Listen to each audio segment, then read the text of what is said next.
Nebraska ETV Sports presents the Nebraska High School Football Championships, live from Memorial Stadium in Lincoln, Nebraska. Today, in the D2 game, it's the Dodge Pirates versus the Butte Wildcats.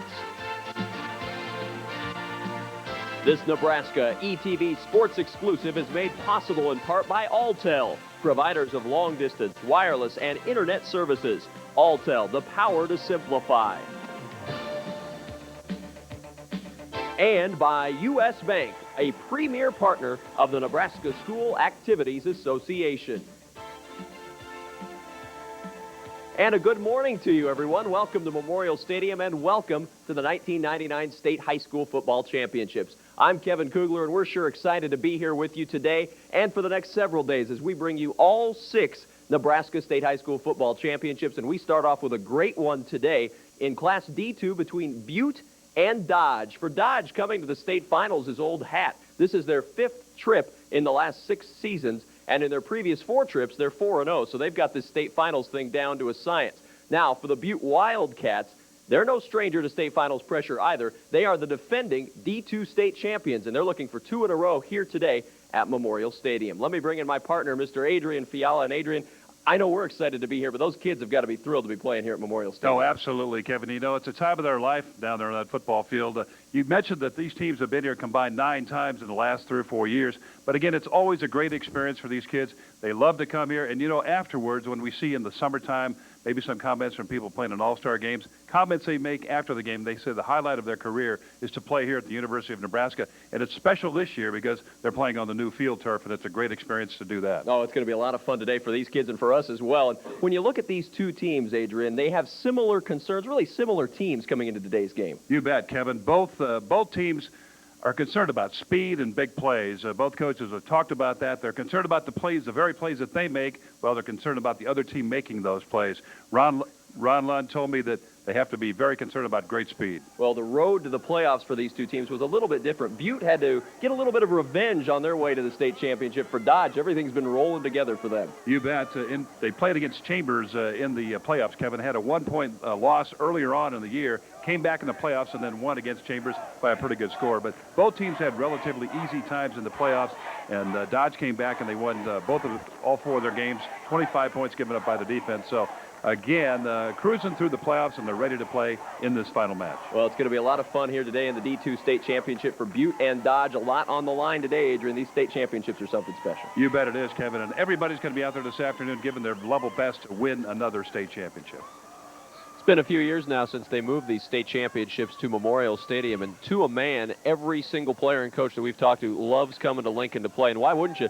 Look at that tropic weather here today, 66 degrees, clear skies. It is a bit windy, south winds at 29 miles an hour, but here we are in late November, mid-November, and it's 66 degrees. I don't care if the wind's knocking the stadium over. It's going to be a nice day. Brent Ballou, your referee, and you look at the rest of the officials, J.D. Wilson, Wayne Vance, Don Kopp, and Dennis Vance, your officials today. 8-man football, Adrian, and it's a fun game. It's a fast-paced game, and we'll see some points scored today. A lot of offense, Kevin. You can always count on that being the case. A tremendous speed, a lot of sprinters in the backfield. You've got to be able to run to play this game. You just can't be one of those 5'3" guys and expect to play 8-man football. Tell you what, you talked about the weather. Over in Hawaii, they have a saying for that, just another lousy day in paradise. And it's not quite Hawaii weather today. It has been here in the recent past, but 66 degrees at this time of the year here in this part of the state is outstanding. So beautiful day. That wind today out of the south, as you said, at 29 miles an hour, gusting to 35. That will be a factor as far as passing goes. But quite frankly, you don't expect a lot of passing to occur in these ball games. So there will be some passing that will happen, but obviously most of what we are going to see is going to be on the ground. And a lot of that, Jerry Lever for the Butte Wildcats, tremendous rusher, over 1,500 yards on the year for that young man. And Tyler Paulson for Dodge, he leads their team in rushing this year, over 1,900 yards for him. Butte at 11-1, Dodge on the season also 11-1, and the Dodge Pirates will get the football first to start it off, as Butte will kick it off. You look at Dodge there, their years at state 8, their most recent 1998 for the Dodge Pirates, and in 1998 they fell a little short. but they are state champions from 97, 96, 95, and 94. So both of these teams with a wealth of experience at state tournament and in the state finals. Tell you what, all you got to do is just take the same hat and put a different pin on it. 94, 95, 96, 97. It took a little break in 98 and came back this year to see what they can do. 4-time state champion. And obviously, as Kevin told you a moment ago, Butte, the defending state champion from last year, runner-up 3 times in 89, 95, and 96. They lost twice to Dodge. Here comes the kickoff. Lance Willits to kick it off, and this one a deep kickoff sailing into the end zone for the touchback over the head of Jared Franz Lubers. And so the Dodge Pirates will go on offense first, led by Clint Eichmeyer, a 6-foot, 195-pound senior at quarterback. This is a kid that took over this year at quarterback. Starts at quarterback. He's the linebacker. He's the kicker. He's the punter. And when you play 8-man football, that's what you have to do. If you're a multi-talented kid, they're going to find ways to get you on the field, and they have with Clint Eichmeyer, that's for sure. There's a look at your starters. Jared Franz Lubers, Tyler Paulson, Zach Parr, and Casey Eichmeyer. Down in the backfield and up on the front, Bryce Johnson, Kelly Likas, and Dan Marish. First down and 10 yards to go, and they give up the middle to the tailback. That's Tyler Paulson. The senior gets about 2 or 3 yards out to the 17-yard line. For a gain of 2, it'll be 2nd down and 8. Good tackle that time by Dusty Coburn. He was coming up from the linebacker spot. 63 tackles on the year. He has a couple of pass interceptions. Also playing a little bit, well, actually playing more of a corner than the linebacker spot. Paulson will get a lot of carries. He's got 1,900 yards on the year. He gets it on the toss this time. Good block out in front. He's across the 20 and dragged out of bounds by Lever at about the 24-yard line.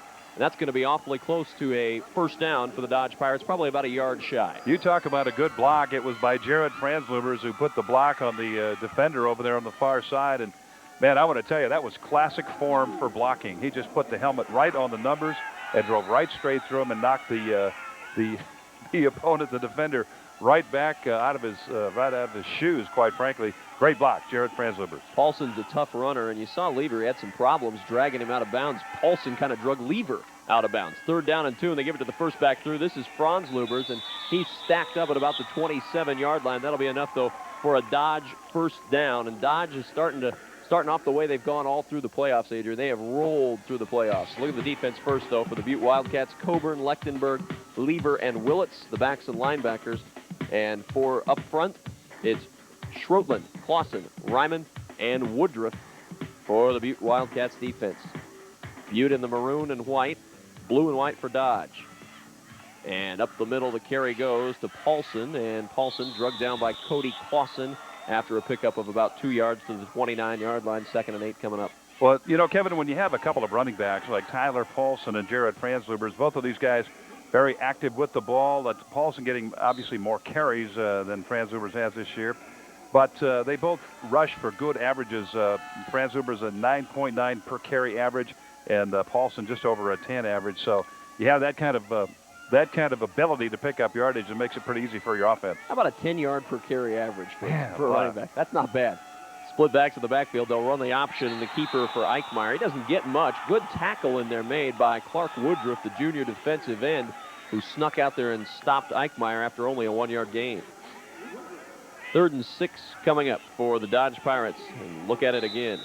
If he's able to get by Woodruff on this play, he's got some room to go. He, meaning Eichmeyer, the quarterback, is looking for that option play going down the left side of the line. But fortunately for Butte, Woodruff makes a great solid tackle, good open field tackle right there, and drives Eichmeyer down. 6 foot 195, Clint Eichmeyer. Eichmeyer under center on 3rd down. They give it up the middle. Here goes Paulson, and Paulson's going to go. The first touchdown of the D2 championship will be scored by the Pirates and Tyler Paulson. That's some great blocking up front. There you see Paulson, 5'9", 185, right up the middle. An excellent blocking by Bryce Johnson, Dan Marish up there, Kelly Likas. They cleared the way. The big hole up there to the front, right to the right side of the offensive center there. And it was goodbye. There you see the trap block by number 55. That was Bryce Johnson, as we talked about. And I tell you what, Kevin, you could have driven your Hyundai through that hole. How about Franzlubers there with the block out of the running back spot out of the fullback position? He really opened up that big hole as well, and Paulson got through there. Has good speed, this Tyler Paulson. He showed it off on that touchdown run. On 3rd and 6, he scooted in, and they're going for 2 with 9:54 to play first quarter. And they give it right up the middle to Franzlubers, and he gets the 2-point conversion. It's 8-0. The Pirates out in front early on in this one, and the Pirate fans very excited about that first drive. One thing we should point out here is that the Dodge offensive line a little bit bigger than the average line you're going to see. Bryce Johnson goes 6'4", 215. Kelly Likas, the guard, he also 6'4", 215. And Dan Mary, 6'2", 175. And Johnson is the guy who got the good trap block there that got that whole touchdown play started, followed up by the good ISO block up in the hole by Franz Lubers. Clint Eichmeyer to kick it off for the Pirates. Now Butte will try to answer on their first offensive possession. As we mentioned, the Pirates have rolled through the last 8 games. Not one game has finished. It's not gone its distance. 45-point rule is in effect in Class D football. Once you get a 45-point lead after the first half, the game is over, and their game has been over the last 8 games. You see the ball coming off the kicking tee down there. Again, a fairly brisk wind down there on the field. 29 miles an hour at game time, gusting to 35. And we see the flags high atop Memorial Stadium here, out stiff to the wind, blowing directly to the northeast. Kickoff by Eichmeyer, taken at about the 5-yard line by Jerry Lever. Lever with a little running room makes a nice move and is out past the 20, about the 21-yard line where Zach Parr drags him down.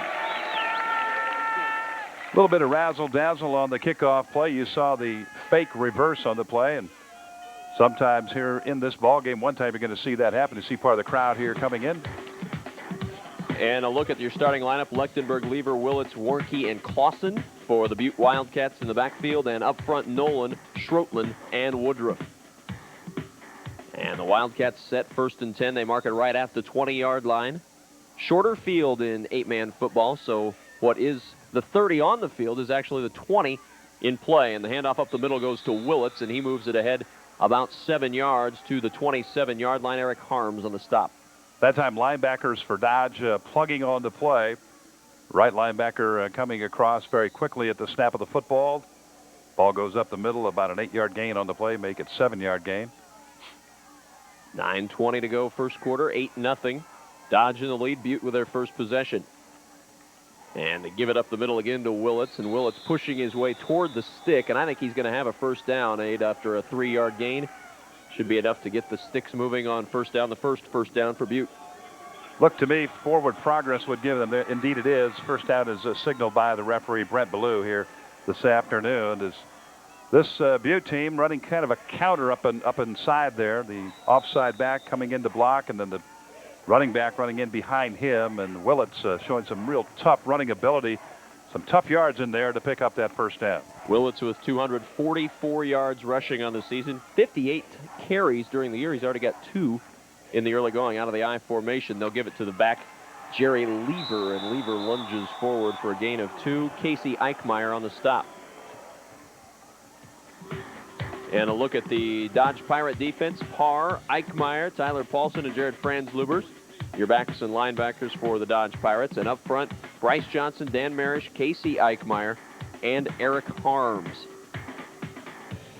Got to be a good athlete if you're going to play 8-man football. They need you at a lot of positions. You'll recognize these kids all day long because they play both ways for the most part. Good athlete, tremendous shape. Be able to take a bump or bruise every now and then. More than one, I would imagine. I would think so. Lechtenberg on the play fake. He rolls in the first pass of the day, lofted deep downfield towards Warnke, and it's overthrown incomplete. He's got the wind at his back, and it looked like the wind may have picked up that ball and carried it a little bit. Got a little bit of help, no question about that, Kevin, on that pass. But again, good play action that time by Butte, faking the bootleg to the right side, coming back to the left side, that is, coming back to throw to the right side, and trying to get the ball to Warnke, crossing down the field, but it was thrown right into double coverage. And again, the wind-aided pass sailing about 4 or 5 yards over his head. They're down in 9, 32-yard line. Dodge leading 8-0 first quarter. Lechtenberg runs into his deep back and gives off to Lever, and Lever has nowhere to go. Clint Eichmeyer was in the backfield. When you run into your tailback or your fullback to start off the play, it usually goes downhill from there. Well, it usually does, and usually you give your fullback an assisted tackle on the play. Let's take a look at it again here. Again, you see that little collision right there, and that just upsets the timing enough on the play to really give your defense an advantage there. Let them move into their lanes, make the tackle. That brings up 4th down, and Butte will kick it away now. Jerry Lever, who was just tackled on that play, back to punt, averaging 31 yards a punt, and this is a terrible kick. Gets it off the side of his foot. May have been partially blocked in there. If it wasn't, it just came off the side of his foot, and Dodge is going to be in great shape inside Butte territory. You know, Kevin, I'm not exactly sure. I don't know if we have that again or not, but it didn't look like the defender had a hand on the football there. I think he shanked it, quite frankly. Let's take another look here. Great angle. Yeah, no, he just shanked it. He just shanked it. Yeah, it just came off the inside, and bingo. Dodge gets the ball, and you cannot give Dodge the football in this kind of shape. You want to make them run the long field, and right now they have the very short field to go. On the 32-yard line, and they give it to Tyler Paulson again, and Paulson dragged down by Art Schroetland after about a 4-yard gain down to the 28-yard line. Second down from there. Tyler Paulson, a track sprinter for this Dodge team, set a new school record last year in 100 meters. Ran that distance in 10.9, moving right along. You compare that to somebody like Eric Crouch. Eric, a 10.4 guy. But again, it's still tremendously good speed for Tyler Paulson. We saw it on that touchdown run early in the game. On the toss to Franz Lubers on 2nd and 6, and he slips down at about the 24, 23-yard line with a little help, of course, from Jerry Lever, who was wrapped around his collar to help him slip down. Going to hear that name a lot today, Jerry Lever, number 20. He does it all. He was an all-state quarterback last year for Butte. He moved to running back this year, so Kyle Lechtenberg could take over at quarterback. But you talk about Franz Lubers and speed. He also is a sprinter on the track team, 11-1, state qualifier last year. So they have excellent speed in Paulson and Franz Lubers. 3rd down and a yard to go. They mark it just outside the 23-yard line, and they go right up the middle to Franz Lubers, and he goes right into the end zone for the score. Making it look easy right now, the Dodge Pirates with a big early lead. Well, the Butte defense that time was slanting to the left side. They thought they had a play diagnosed coming to the defensive right side, and so they slanted. And let's see it again. Watch those guys in the maroon shirts are going to slant over to that other side, and Franz Lubers, once he gets by the line of scrimmage, there's nobody there. And it just clears sailing for number 43, Jared Franz Lubers. They'll go for 2 again. They fake the give up the middle, toss towards the end zone, intended for Parr, and it's incomplete. They wanted Zach Parr, the tight end. He knocked down one of the photographers down there, and then he's good enough to help him up. That's a danger down there, man. I have seen some tremendous collisions down there. Years ago, Kevin, doing the sideline mic, for the Huskers back in the late 70s. I'll never forget it was California, and there was a TV photographer kneeling down right on the sidelines, and here comes the play. Let's see. We'll see it again here. Watch this. The tight end is going to just take the cameraman head on, and I'll tell you who's going to win. It's the guy in the gear. That's an easy call. one. Get out of the way. See, he had a chance to get away there, and boom. But the cameraman in that Cal game, I'll never forget, he was out cold. And you never want to take your eye off what's happening out there. But again, everybody is okay. That's good to see, and we're ready to go as Dodge. Really, the Pirates here are looking to steal one early, 14-0. 6:19 left here in the first quarter. And it has been all Dodge, and you talked about it in the opening, Aid, about big plays. Big plays have dictated this one, and that one juggled on the sideline, and it'll be kept by Butte. But I believe it was out there Chad Warnke who was going to let it roll out of bounds, and in the field turf it just stuck like a wedge shot, and it wouldn't go anywhere, and he had to pick it up. Tell you, on a kickoff, you can't be too cute with it. It's a live football, so you better make your call early and go with the ball. Either catch it and go or take it out of bounds, but don't fool around with it back there. As Butte breaks the huddle, they're ready to go. Butte with it, 1st and 10 on their own 18-yard line. A little bit of work to do, and they'll try Lever up the middle. Lever spinning off tackles down to about the 25-yard line. Pickup of 7 before Clint Eichmeyer was finally able to wrestle him down. Lever this year, 214 carries, 1,571 yards. He's also an excellent pass receiver, 17 receptions, 335 yards, just over 1,900 yards of total offense for Jerry Lever. And Lever's he's one of only 2 starters that they even brought back from last year's D2 state champion, so they've got a lot of new faces in there. On the option, keeper this time, Lechtenberg nowhere to go. He is snowed under by Pirates, leading the charge. Zach Parr from his linebacker spot. Also Eichmeyer in there on the stop, and there was a lot of blue and white and not much green ahead for Lechtenberg. And it really was Clint Eichmeyer, Kevin, who was coming on the blitz that time. He found that scrape to the left side, went right in that lane, and came up big with the tackle. Senior Clint Eichmeyer. 3rd down and 4, 5:18 to play first quarter, 14-0 Dodge in the lead. They'll give it to Lever, and great open field tackle made by Zach Parr.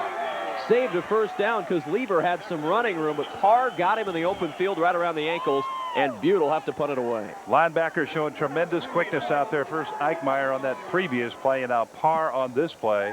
Linebackers very active in the ball game thus far. That will create another kicking situation here for the Butte Wildcats. Terrific play by Zach Parr and a great tackle. Lever didn't have a great punt last time, and they've got him lined up a little differently now. Lever will try to get it away, and this one's a boomer. With the wind at his back, it's going to sail into the end zone, and that'll be a touchback. Well, you know, Kevin, Ron Lund was telling me when I visited with him last night about his concern about big plays, and not only by the Butte Wildcats, but he was concerned he wanted his team to make the big plays too. We have seen that here on a couple of occasions, big plays for touchdowns. His defense, however, has come up big here in this first quarter. His defense, meaning Ron Lund's defense, in the playoffs. They had only given up 25 points in those 4 playoff games, and they look like they're going to step in that direction here today. A lot of football left to play, but again, their defense playing very well thus far. Some great individual plays on that defensive side. First and 10, fumble on the play. The ball is loose, and I think Butte's got it. Looks like Lance Willits pounced on it at the 15-yard line. And a huge break for the Wildcats, and they needed a break because Dodge was storming, but a fumble on the play. Willits scoops it up. Willits has been an excellent defender for this Butte Wildcat football team this year. 93 tackles. He has a sack, a pass interception. He's blocked a couple of kicks, and now add a fumble recovery to that. And what a fumble recovery it is. A huge recovery gives them the ball in great shape here, ready to move it on in if they can get some offense moving. Looked like Jerry Lever was the one who stripped it. And Lever will get the carry on first down. He breaks the tackle, spins it to the outside and down near the 5-yard line. That'll be enough for a Wildcat first down. First and goal coming up for Butte. And this could be a game-changing fumble, Abe. You bet.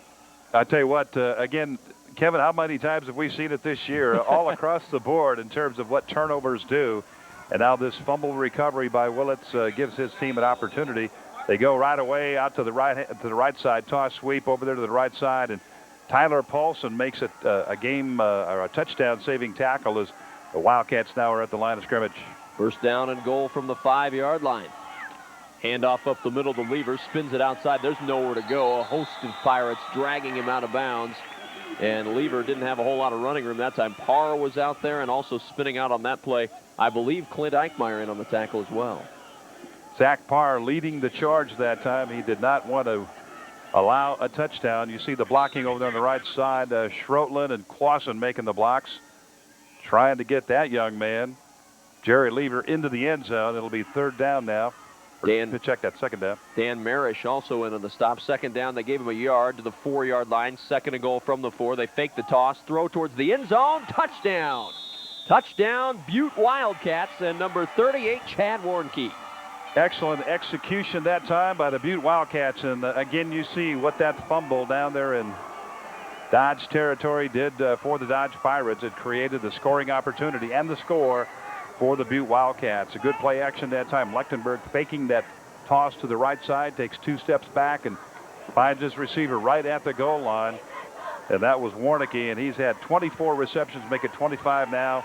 12 touchdowns and make it 13. They'll go for 2. Lechtenberg into the end zone, and it's dropped on the 2-point conversion try. He had his man there. It was his tight end, Cody Clausen, and Clausen just couldn't hang on for the 2-point conversion. 14-6, the score. Dodge in the lead. One thing about the Butte Wildcats on this drive, we'll see it again here. Again, excellent execution by Lechtenberg, and the ball is thrown right into Clausen's midsection, but unfortunately he drops it. So they do not get the 2-pointer. 14-6. You can see the wind, the way the flags are whipping along. We mentioned 29 miles an hour at kickoff, gusting to 35, and it has been a factor early on with that punt by Lever early in the game that led to the second Dodge touchdown. That punt shanked off the side of the foot. Some passes have been overthrown today. It's been that sort of day, Kevin, and now, but Butte back in this football game. There was a chance there for a moment that it was going to slip away here in the early going as the ball blown off the tee again. The wind really gusting down there. But again, they have taken advantage of field position on that fumble recovery by Lance Willits, and they move it on in for a score, and they narrow the margin now to 8 points. We're going to have a holder now on the kickoff as Willits will get set to kick it off.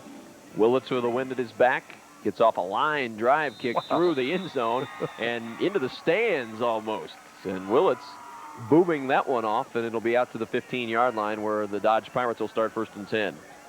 Looked like a line drive off the bat of Joe Vitiello for the Omaha. Hopefully Golden Joe Spikes. Vitiello is going to stick with the Kansas City Royals next year. Let's hope so. We won't see him this summer if all goes well. Obviously, fans, one of our favorite ball players up in Omaha. Here we go, back to the action. Paulson on the toss, and he has some running room. Driven out of bounds near the 30 or the 24-yard line by Lance Willits. Willits gets to Paulson, but not before Paulson scoots ahead for 8 or 9 yards on a 1st down carry.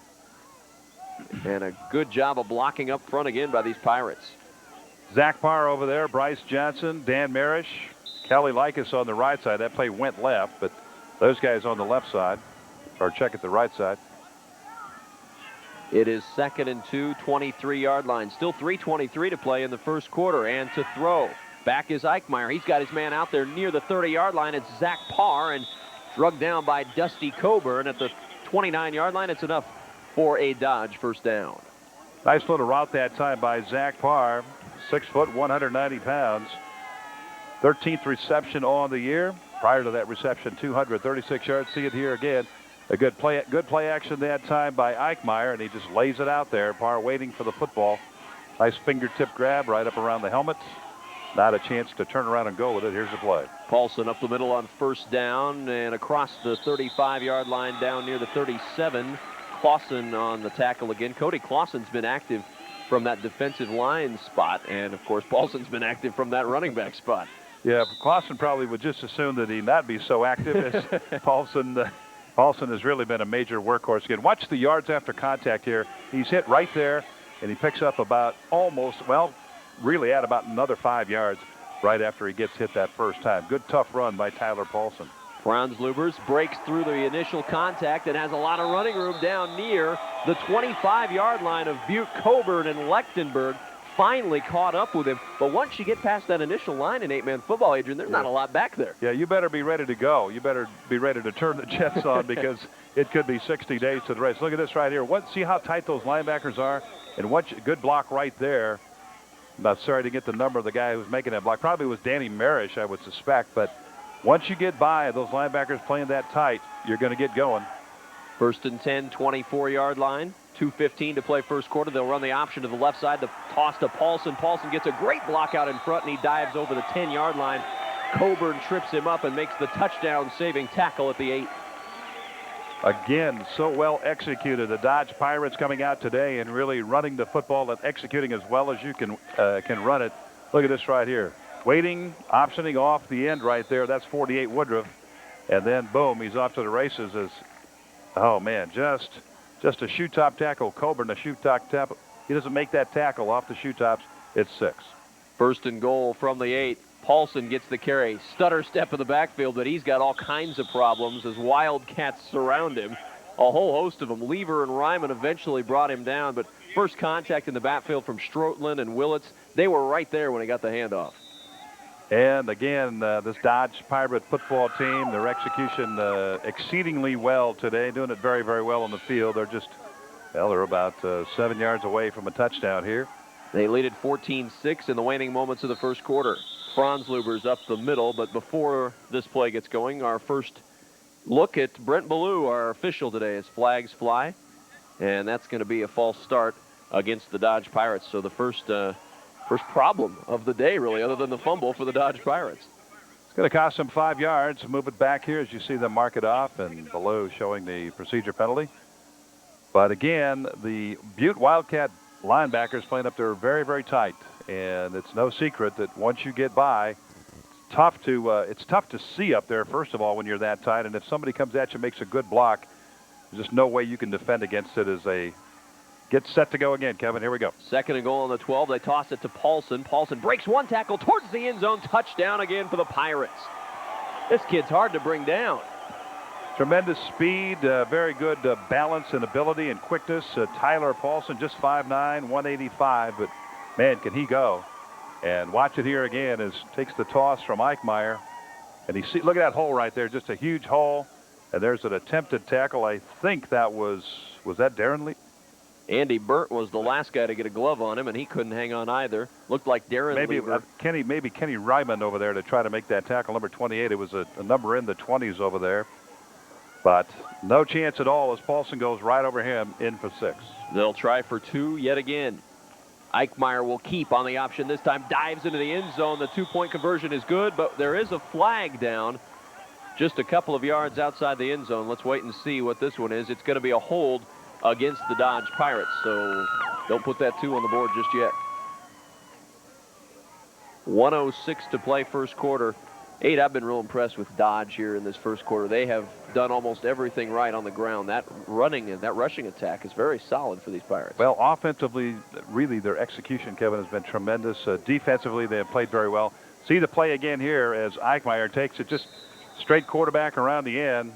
And I think it's on number 57, Zach Parr, got whistled and flagged for the hold. Looked like it. So they'll try for 2 from the 12, and they'll give up the middle to Paulson, and he's not going to get it. Not a lot of running room up the middle that time, as combining on the stop number 83, Andy Burt, and number 48, Clark Woodruff. And that keeps it at 20-6. Dodge still in the lead. Some of the crowd here today, the vast confines of Memorial Stadium, and a lot of people, I'm sure, have made the trek from Butte. Butte up there around the South Dakota border, about 9 miles from the South Dakota border, and the Dodge Pirates hailing from just southwest of West Point, about 15 miles. And again, great community support for each of these football teams. I think that's part of the reason that they have been so successful here the last few years. And talking with athletic director for Dodge, the athletic director Denise Grunke for the Dodge Pirates, she was very, very proud of how their community really supported this program. And I think the same would hold true for the Butte Wildcats, Kevin. They both are out here to cheer their teams on. Here we go. Eichmeyer to boot it away into the wind. Lever awaits it at about the 5-yard line. Lever with blockers in front, banging off one man, and he is spun down at about the 22-yard line. Coming in to make that stop for the Dodge Pirates was number 17, Matt Odvadi. And Odvadi with the stop on that one. 59 seconds to play first quarter, and, well, the Butte Wildcats with a little work to do. They're down 20-6. First down and 10 yards to go. Lechtenberg hands off up the middle to Lever. Lever diving across the 30 down to near the 32-yard line. Eric Harms on the stop. Little misdirection that time. Kind of got Dodge flowing one way and the run flowed the other way. And then Lever took care of the rest of it. Watch all of the yards he's going to make here. He's going to try to go to the right-hand side, cut back to the right-hand side. Spins away there.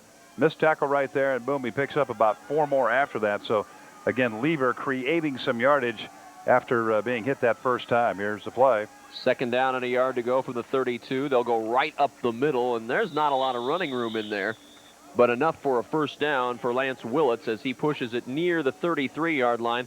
I don't know, with the spot, it's going to be awfully close to a first. Let's see. And he's got it. 19 seconds to go first quarter, first down Butte.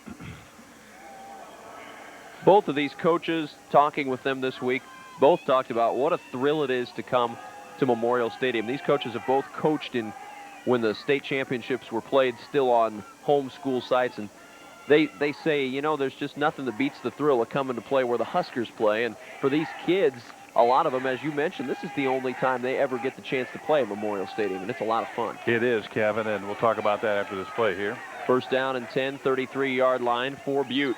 Lechtenberg to throw. Pressure coming, flushed out of the pocket. He'll try to run with it. Scooting around in the backfield, still on his feet. Look at this play by Lechtenberg. Lechtenberg down the sideline and jarred out of bounds at the 30-yard line of Dodge. Great individual effort by Kyle Lechtenberg, who by all rights should have been sacked. Instead has enough for a first down. Well, he looked like he knew where all the mines were on the field because he was running around. Watch this here. He's going to go about, he's going to run about 60 yards here to pick up about 15 or so, maybe 20. But just in there, out of there, around there. A good move right there. Franzluber's right there, knocks him out. Good tackle, or good defensive play, I should say, by Franzluber to get rid of him. But, again, what a great play. And that is the end of the first quarter. It's been Dodge in control. The Pirates lead at 20-6, and we'll have the start of the second when we return to Memorial Stadium in Lincoln right after this.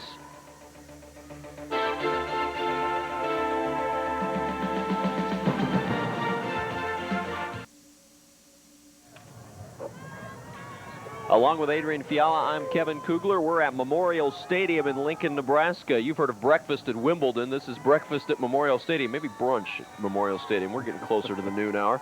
20-6 is our score in the Class D2 state championship. Dodge leading Butte. And Butte with it, 1st and 10 on the Pirate 31-yard line. Kyle Lechtenberg, the quarterback, handing off over the right side. Nowhere to run for Lance Willits as he's brought down by Dan Marish to lead the charge for the Pirates. Trying to get out to the corner on that offensive play. But again, the Dodge Pirates showing a lot of quickness at the line of scrimmage. That line of the the Butte Wildcats that is not able to handle those Dodge people thus far. And out there, very little gain, about a half-a-yard gain on the play. It'll be 2nd down, called at about 9.5. Dodge has shown a real good job of lateral movement on that line of scrimmage. They've really been able to string out Butte pretty well today. And you see, after this play, we'll talk about it, Kevin. Lechtenberg to throw on 2nd down and 10. He's going down the middle. He's got a man there, and it is tipped away, incomplete. Good defensive play by Eric Harms. Throwing into the wind was Lechtenberg, and that may have kept that from being 6 points. Warnke was open. He had to come back for the ball, hung up in the wind a bit, and that gave Harms a chance to recover and knock it away. All of it happened because watch Casey Eichmeyer, number 80 here. He'll come from the right of your screen.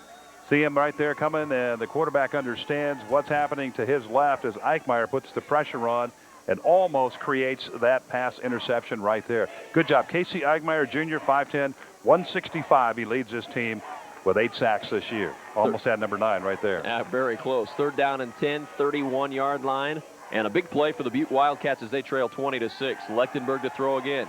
Pressure coming. He lofts it out to his tight end, Clausen. Flags fly, and Clausen will be about 3 yards short of a 1st down. Let's wait and see what the flag is. I think it's going to be a blocking in the back. It looked like one of their folks up there, looked like maybe Clark Woodruff blocking in the back over there, but we'll wait for the call here. Still talking it over. That is Brent Ballou. And they're inadvertence. They're going to pick it up. Yep. The flag blew out of his pocket, perhaps, in these 35-mile-an-hour winds. A little assist from the hand there, but it was thrown right in the area of number 48, Clark Woodruff, and Clark had a block there. And I think what happened, the defender may have turned a little bit, Kevin, on the play, and it looked like at second glance it may have been a block in the back, but they talked it over. Unfortunately, football referees can do that, and they waved it off, and that's the way to do it. Good call. You look at the linebackers for the Dodge Pirates, and you compare that to what the Butte folks have done. The Dodge Pirate linebackers play off the football. They're about maybe 3 yards off. Now, they're up tight on this play because it's 4th down and 3. Here we go. 4th down. Lechtenberg wants to throw. And he's going deep over the middle. Got a man wide open. Touchdown to Chad Warnke, who got behind the safety man and scores the touchdown on 4th down. There he is. Youngster to senior, 5'11", 150 pounds, coming from the left side over there, leading this team in receiving this year. And for Warnke, his 2nd catch today. And this is a big one today. Again, gets his team right back in the fracas as this ball is laid out there perfectly right in the midst of Chad Warnke. Big play on 4th down to get that into the end zone for the touchdown. As you look at it again, into the end zone easily, and a good throw by Lechtenberg. He just came from that tight end spot as the extra point is attempted now, and it is good. Great catch by Chad Warnke that time. The touchdown, the easy catch. Warnke with the tougher catch, having to dive for that 2-point conversion. Reminded me of the catch Matt Davison made against Missouri this year, Kevin, in the north end zone down there at Columbia. Ball thrown down and low just like that by Crouch and drilled in there. And Matty came up with it, and Warnke, again, a carbon copy, different end zone. 20-14 now, the Dodge Pirates. Watch here. Just drilled right to the outside. I thought for a moment there that Franzlebers was going to have a shot at it, but again, the ball thrown down and away, and it's awfully tough for a defender, a defensive back, to come up with a play like that, and a tremendous grab by Warnke. Yeah, the only way you're going to knock that down is if you happen to be in the wrong position defensively and you're playing him in the wrong spot. It's impossible for the most part to make that play. Here comes the kick from the left side there, almost by the hash mark. And into the wind. Wow. Gets off a great kick, and it'll go through the end zone for the touchback. Boy, that's a heck of a boot into a 29-mile-an-hour wind. That's Willits on the kickoff, and he just ate a little extra spinach this morning and went right to that right foot, and he put it right through the end zone. Good job. 15-yard line is where the Dodge Pirates will start. Other than a fumble, the Pirates have been able to move down the field with relative ease, although they did start inside Butte territory on one of their drives, which turned into a touchdown a few plays later. 20-14, Dodge in the lead. Big plays have certainly marked the first half of football in the D2 final. On the toss to Paulson, and here comes another big play. Paulson trying to break free, and he's drugged down, and that is a touchdown-saving tackle aid.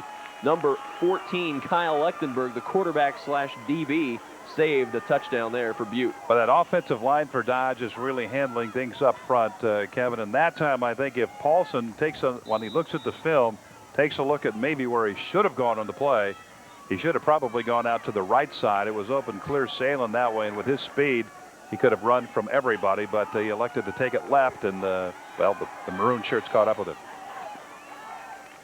20-14, the handoff up the middle on first down and 10, and not a lot of running room that time in the middle of the line for number 43, Jared Franzlubers, who didn't find a lot of running room from that fullback spot. Tried to capitalize a little bit, trying to make that defense think, well, Paulson's going to go wide again and go to the right this time, get the flow going to that side, and then come back with the fullback in Franzlubers. But it didn't happen. Butte was looking for the play, and they shut it down. The second down now at about 7. Under 10 minutes to play first half. Coming up at halftime, we'll talk with Riley Jane Hamilton of the Lincoln Journal-Star about high school football in general. On the option, Eichmeyer fakes the pitch and keeps. Gets a couple of yards from the 37 near the 39-yard line. Good defensive pursuit and good job of playing the option by Clark Woodruff. Good job over there, exactly, because that play looked like it was going to go, Kevin. But again, because of that great defense, it didn't work. And is that also Kenny Ryman? Kenny Ryman also on that play. You bet. Woodruff was the man that took the tailback. Ryman stayed with his man, the quarterback, and now that gives a 3rd and 5. They'll toss it on the left side to Paulson, picking his way through defenders, dives ahead and gets the first down for the Dodge Pirates. On the stop, Cody Clausen, and again, good running by Tyler Paulson, knowing where he had to go for the first down. Well, Tyler Paulson is showing the kind of ability and moves here today, Kevin, that warrants the sort of interest that comes from people like UNO and, you know, your stopping grounds right now up there with the UNO Mavericks. Other teams looking at it, Midland Lutheran and Hastings also talking to Tyler Paulson, and hopefully he will go on and proceed with his football career, and also a potential all-state candidate. 2,000 yards rushing in a season is what Paulson had pretty close this year, as he gets more here on a first down toss and run out of bounds. And when you have that kind of rushing stats, you're going to get interest from somebody, and Paulson certainly has, and we can see why today. Another carry for Paulson, another gain of about 7.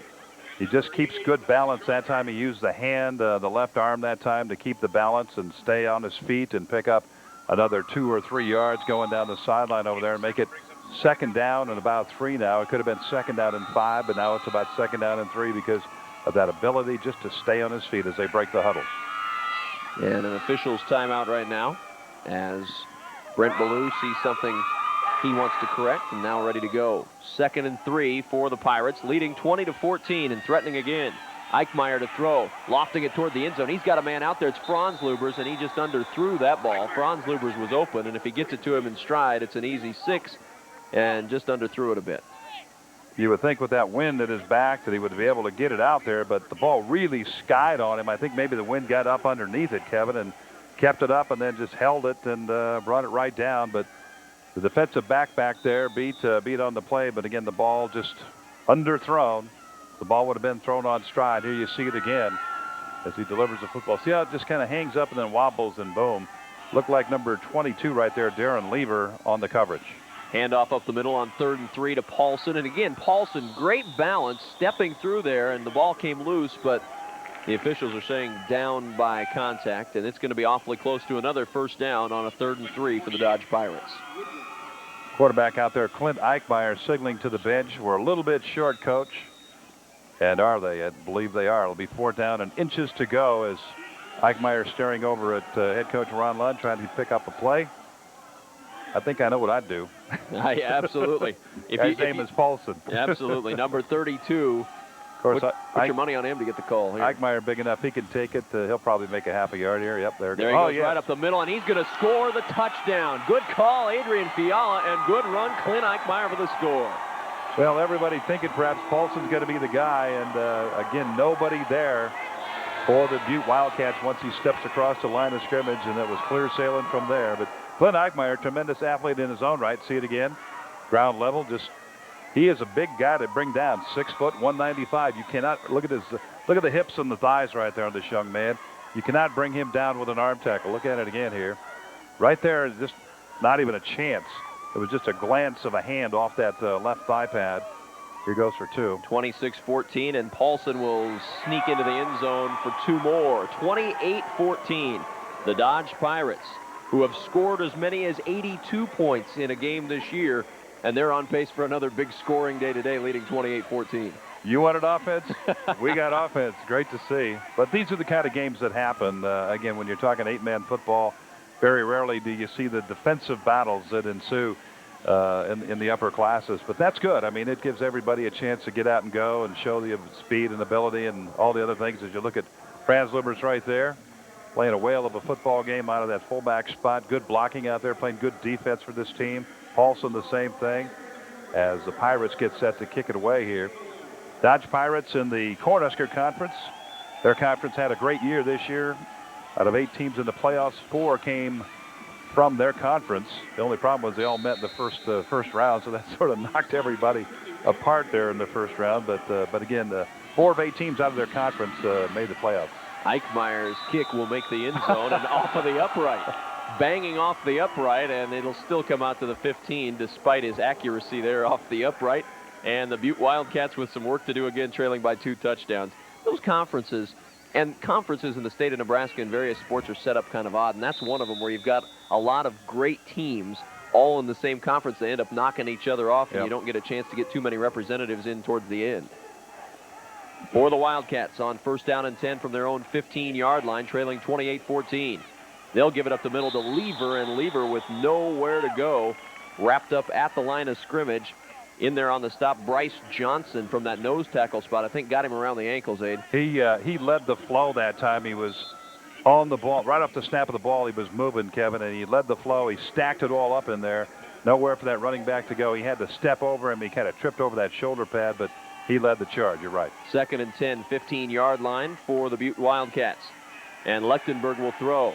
Going over the middle, wide open, juggled and caught is his tight end, Cody Clausen, and that'll be enough for a Butte 1st down. Franz Lubbers on the stop. Good job by Clausen that time. They ran one receiver out wide, took that defensive back out of that area, and then Clausen came down and ran just a deep inside hook, about a 10 to 15-yard deep inside hook, and the ball was delivered right on the money by Lechtenberg, and he had a little bit of trouble putting it away, but Clausen makes the grab and turns upfield. Lechtenberg to throw out of the backfield. It is caught by Darren Lever. Lever breaking 2 tackles and finally brought down right about the 35-yard line. Good job that time by Lechtenberg again. Well thrown, well executed pass. This young man has thrown for 1,000 yards this year. First time in head coach Steve Colfax's coaching tenure that he's had a 1,000-yard passer. Threw for 1,252 yards this year. 23 touchdowns. Had total offense of just over, almost 1,700, 1,697. Didn't have to throw much, though, in their semifinal win in the playoffs over Layton. Only threw it 4 times, completed 3 of them, and flags fly as movement along the front of that line, and Dodge was over. We'll see if they were drawn off. And the offside call against the Pirates will add 5 yards to the Butte Wildcats' possession, and on 2nd and 2 becomes a 1st and 10 right near midfield at the 40-yard line. Thus far in the ball game for Dodge, total offense of 233 yards. For Butte, 109 yards.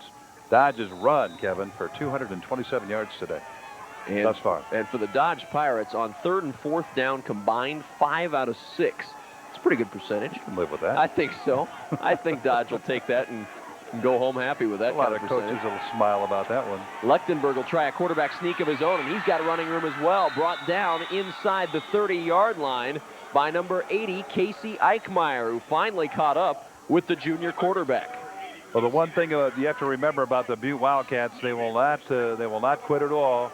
And you see it here again. They're down 28-14 right now, but Lechtenberg sees some daylight right up the middle, and he gets going.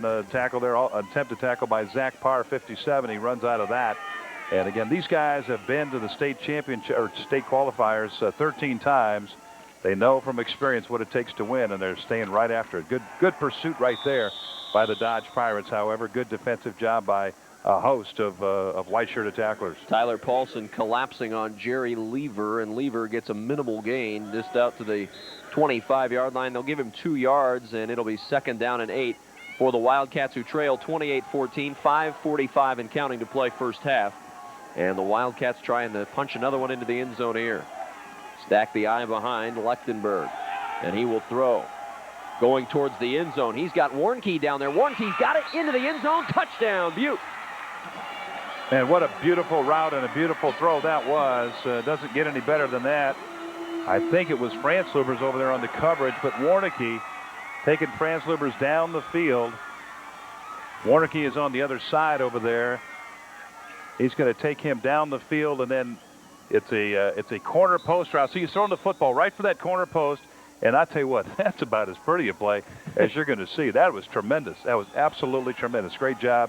Warnke running a perfect route. He cuts it off, heads right for the corner post, and the quarterback, Lechtenberg, sits up, fires, and throws it right for that post. Bingo, touchdown. Well timed. Remember, he's throwing into a 29-mile-an-hour wind, too. He'll throw again for the 2-point conversion. This one off the fingertips of his tight end, Cody Clausen. So it stays an 8-point game, 28-20.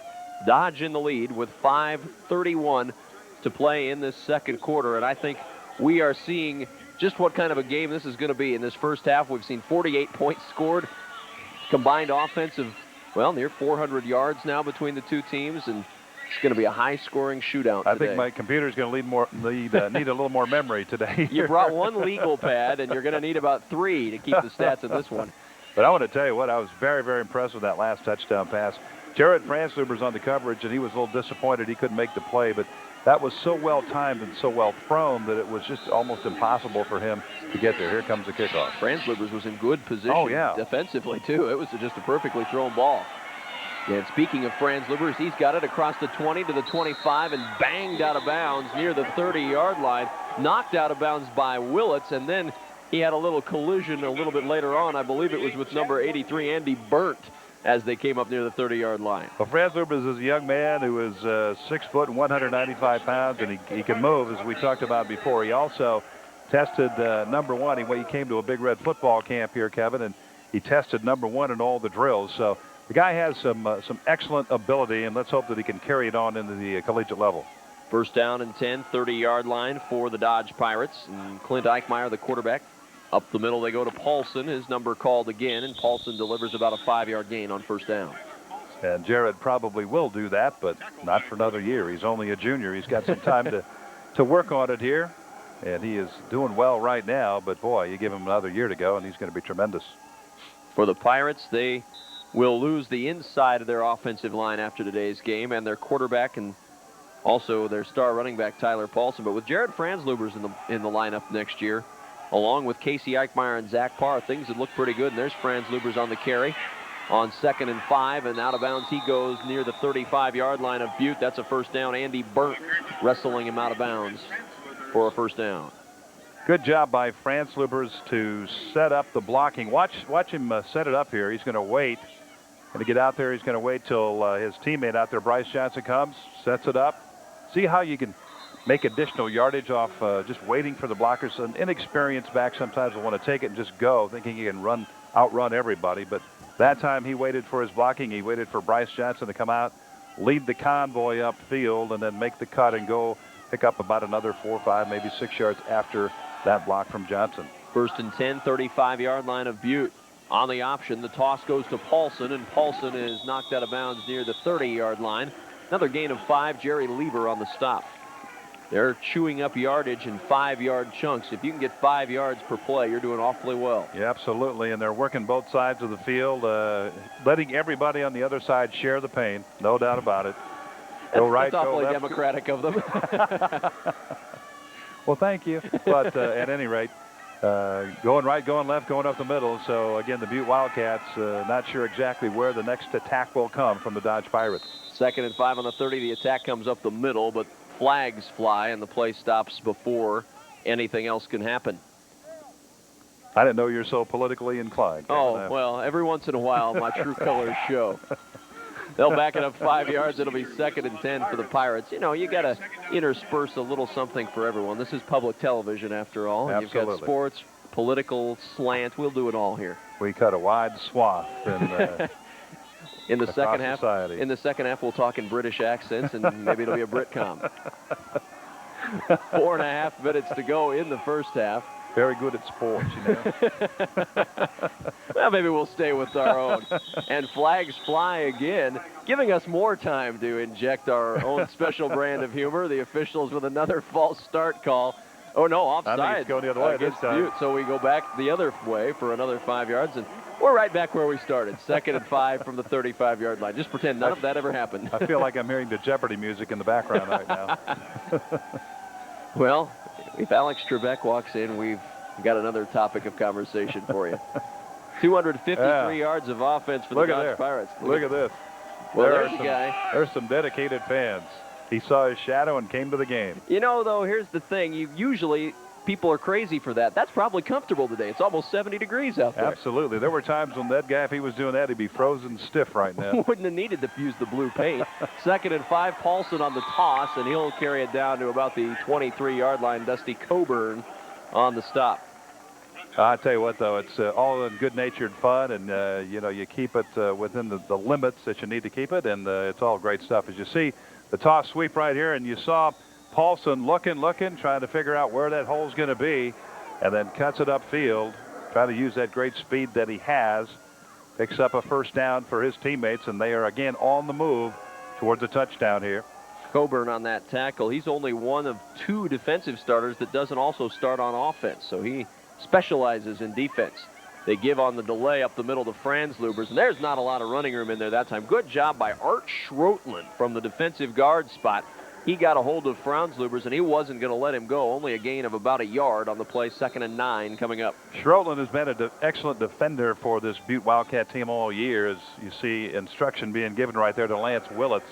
But Schroetland coming into this ball game, leading his team in tackles with 116 on the year. He has been just marvelous on defense for this bunch. 5'10", 190 pounds. He's a senior. 2nd down and, well, 9.5, 10 yards to go for the Dodge Pirates, who have, I believe, taken a timeout to talk things over here with 3:21 to play in this 2nd quarter. Dodge with their first timeout burned. 2nd down and 10 to go after the timeout. The handoff up the middle to Paulson, and Paulson working his way across the 20 down near the 17-yard line. Paulson having a terrific first half. 255 yards rushing for this Dodge Pirate offense in the first half, Abe. Well, Paulson, again, the main reason that has all happened, along with Jared Franzlubers, they have really covered all parts of the field here. That offensive line of theirs up front, Zach Parr, Bryce Johnson, Dan Marish, Kelly Likas, and Casey Eichmeyer, all providing, again, the blocks to free those people up, and done a wonderful job. 28-20 is our score. 3rd and 5 on the option. Eichmeyer tosses late, and slipping down is Paulson, and that'll be short of the first down. Kyle Lechtenberg was right out there on Paulson, and Eichmeyer had trouble, pitched it late, and Paulson couldn't keep his footing that time. Lots of room to go for the Dodge Pirates on this play. Eichmeyer has a chance right here. He's got a chance right there if he can get by and see. He's looking for the pitch man right there, but he had all kinds of green right in front of him. But that's okay. In the heat of the battle, that's what happens. You need to be looking for the pitch guy. And then, of course, he slips down. The pitch man slips. He had a lot of room to go, too. Didn't happen. Here's the play. 4th and 6. The toss to Paulson. He cuts it up the middle, and he is going to have the first down, lunging forward after he got hit by Clark Woodruff. And a good job by Paulson. He may have been short at first contact, Aid, but as he lunged ahead, he had enough for the first. Well, Woodruff, 5'11", 180 pounds. Again, he's been a good defender for this bunch here this year. 75 tackles on the year. Now watch him make the cut here. He sees daylight, takes it to the left side. Now watch Woodruff. He pays the price, but Paulson goes right over the top. 185 pounds of Paulson, and he picks up the first down. 1st and 10 on the 11-yard line. A broken play, perhaps, and Eichmeyer has to try to make the most of it. He gets across the 10 to the 9-yard line. Cody Clausen on the stop, but that looked like somebody went the wrong direction. Yeah, I think so. Not exactly sure just what that was intended to be. I think maybe it had the look of bootleg on it to start with, but then the way Eichmeyer reacted after the play, it was strictly run all the way. So not exactly sure what was to happen on that particular play, Kevin, but they break the huddle. 2nd down now and 8. Dodge not as quick to snap the ball as they have been, using as much clock as they can. 1:20 to go first half. Eichmeyer is stopped on the option again on that left side, and there's Woodruff again on the stop. And Woodruff looks like the guy they've got dogging the quarterback right now, and he's doing a good job of keeping an eye on Clint Eichmeyer. Well, he's the second leading tackler on the ball club this year, so he knows what to do with his hands and arms and helmet and how to get to people. So no doubt or no question as to what he is capable of doing out there, and he's doing a good job of shutting down the quarterback. There you see the young man making his way back over to the huddle. Clark Woodruff, 5'11", 180 pounds. Timeout again taken by the Dodge Pirates. It's their second timeout. They've got one left here in the first half and exactly 1 minute to play in the second quarter. Dodge Pirates are leading it 28-20. We'll find out where some of Nebraska's best recreation sites are. Today it's Memorial Stadium, and also get caught up on the latest news from the Game and Parks Commission with Outdoor Nebraska tonight at 7:30 Central Time right here on Nebraska ETV. The recreation site of the day, Memorial Stadium, and a lot of folks are taking advantage of wonderful weather in late November to watch high school football. Shirt sleeve day in Lincoln, Nebraska in November. There have been many, many times where I can remember shoveling snow or during the state football championships. You remember a few years ago, the playoffs were blizzarded out a couple of times, and they had to move some games and that kind of thing, play them a little later till the weather got better, as we're about ready to fire away again here, Kevin. 3rd and 6 from the 7-yard line. They give up the middle to Paulson. He breaks one tackle, still on his feet and shirting near the 2-yard line. Going to be a yard shy of the first, and that'll bring up a 4th down. Well, and about a yard to go. 4th and a yard, maybe 4th and a couple of yards, the way they have it spotted right now. And decision time now for the Dodge Pirates. Ron Lund taking a look over there. There's no indecision at all. They're calling the play in the huddle. They will line it up and go for it. And they will try to use as much time as they can. They don't want to leave Butte with much left on the clock because both of these teams have shown the ability to score quickly. 23 seconds to play in this first half. Dodge leading 28-20. 4th down and a yard to go. The give to Franzluber, spinning away, and I don't know if he got it. He didn't. He is going to be awfully close, but I agree with you, Abe. I think he is going to be short, and Butte may have come up with a huge play, keeping Dodge out of the end zone. I think it was Clark Woodruff, 48, coming on the blitz. As you see the signal there from Brent Ballou, the ball goes over. They did not make it, but did get a chance to catch the number there. But from the left side, somebody was coming on the blitz right there. One of their backers coming on the blitz, and he knew that play was coming, and he stacked it up immediately, and that's why the play went down. And now a timeout taken by the Butte Wildcats. So Butte will take a timeout and talk things over. They have 2 left, and they've got to try to figure out how to get it out of the shadows of their goalpost right now. We'll be talking, at least we hope so, at the end of this first half with the head coach of the Dodge Pirates, Ron Lund, as he leaves the field and get his thoughts on the first half. It's been an entertaining first half of football, and if you like offense, boy, this has been your kind of half. You're in the right place for offense, and you're going to be in the right place for offense today and tonight even. I don't anticipate it changing here in the second half. Neither one of these teams will probably get any more conservative than they have been. 1st down and 10 from the 2, and Lechtenberg will just sneak it ahead to try to avoid any potential problems in the end zone, and that will probably elapse the rest of this first half as we wind down the clock. And halftime is here, and the Dodge Pirates, after a very entertaining first half, leading over the Butte Wildcats 28-20. And we talked about at the very beginning, Abe, big plays have certainly been the big factor in this game. You bet, Kevin. Big touchdown plays. Tyler Paulson, a 50-yard run in that first quarter. Jarrett Franzluber's a 24-yard run. Paulson comes back with a 12-yard run behind that, and we'll have all the other details. Halftime stats a little bit later on in the halftime activity here, but they were concerned, both coaches concerned about the big plays, and they have certainly figured in to the scoring here this afternoon. It's made it an exciting first half here as the Dodge Pirates have taken the lead here in the first half, 28-20 over Butte. Well, we were hoping to get a chance to talk with Ron Lund, but he may have snuck into the locker room to talk with his kids here at halftime. Maybe we'll get a chance to speak with him a little bit later on. His Pirates are leading 28-20 over the Butte Wildcats. We're going to step aside from Memorial Stadium, and when we return, halftime festivities in the Class D2 State Championship. We'll talk with Riley Jane Hambleton of the Lincoln Journal-Star when we return in just a moment. Nebraska is important, and we love small-town Nebraska, but I think the Class A game has to be the one that we kind of look to. Creighton Prep versus Millard West, there are some awfully good players. Unfortunately, a young man who's headed to the University of Nebraska, Chris Septak from Millard West, will not be playing. He tore his medial collateral ligament in the semifinal last week, and so he's not going to be playing, which is a real shame because he's a really wonderful player, excellent receiver. He's got hands of glue. Nebraska people have to be just real thrilled to know that they've got another receiver like that coming in. Riley, how about Millard West? They've really done a great job here. They've only been around how long? About 6 years, I think. 6 years, yeah. and they've been in the finals now 2 years in a row. That's right. Dan McLaughlin is a wonderful coach. He took Broken Bow way back when, back in 1988. He took Broken Bow to the Class B state championship, and then he moved on to Norfolk, and he took Norfolk to the Class A state championship in 1994, and then left for Millard West that year. And he has an excellent record. He's just done a really nice job. Millard West got a lot of really good athletes to come their way in the first couple of years, and that really makes a difference.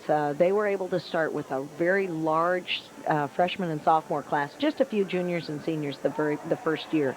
But so it took them a couple of years to get on their feet. Those first 2 years of varsity football were pretty painful for Millard West. What's been the effect with respect to Millard South and Millard North because of what Millard West has done? Millard South took the majority of the hit, Okay. and that has evened out now. That has started to settle in. But I think Millard South took the majority of the hit when Millard West opened. That's going to happen. I mean, Lincoln's going to have to deal with that in the next couple of years when they open the 2 new schools. You know, likely it will hit, in some sports, it will hit some schools worse than it does others. But it doesn't take very long for that to even out. I think Millard South they got back on track again. They were in the semifinals this year. Marty Going's an excellent coach, and it just took a little while to get a little bit back on balance again. And there was a new record set in the field goal. The kicker from Millard South set a new record for field goal, 59-yarder, I believe. Yeah, you know, and Millard South had, they've got kickers up the yin-yang. We're glad to hear that. I tell you what, that's a great place to find them.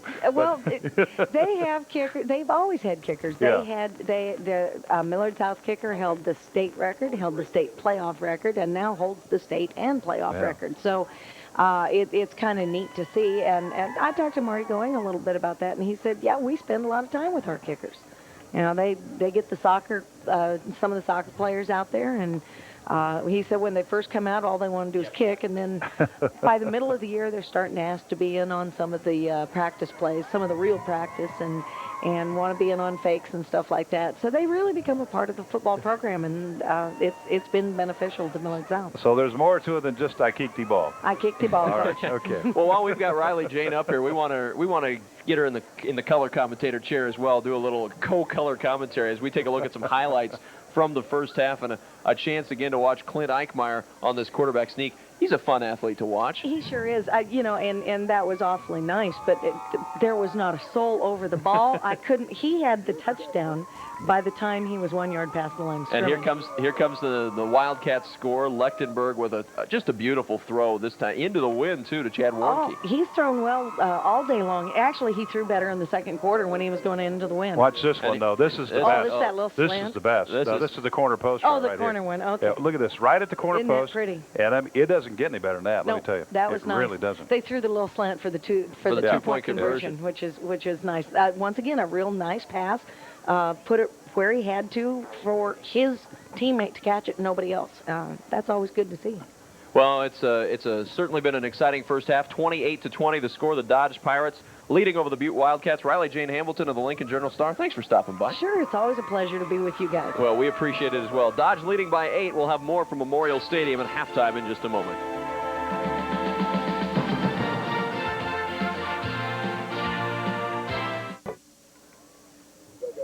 And welcome back to Memorial Stadium in Lincoln, Nebraska. Along with Adrian Fiala, I'm Kevin Kugler. It is halftime of the Class D2 championship game, and we're joined now by the executive director of the NSAA, Jim Riley. And Jim, great to have you with us here. The first of a very busy weekend for you folks at the Nebraska School Activities Association. Yes, it is, and we're very pleased to have educational television with us telecasting this all over the state. I think it's a real service for our fans all over Nebraska. Well, we're certainly excited to do it, and it's a lot of fun for folks. And I know, talking to the coaches for all these teams that are playing here this weekend, that to a man, they are very excited about the chance to not only to watch this on television, but to be able to tape it and go home and watch it again and again. It's a great keepsake for a lot of people.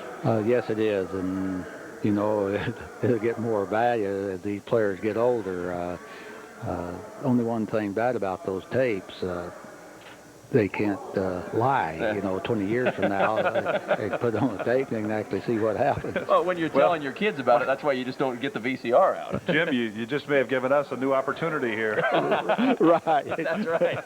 Yeah, if you'd like to look better on this tape 20 years from now, send your check, care of Nebraska TV. Jim Riley, let's talk a little bit. It's been a few years now since the state championships were moved to Lincoln, and also in talking with these coaches this week, it's such an exciting thing for the kids and for the coaches to get the chance to come and play Memorial Stadium. How has that been received in your conversations around the state? Well, I think it's been very well received. You know, we attempt to put our championship events on at the best facility we have available, and this is the best facility we have available in football, and I think it's only right at the high school championship football be here.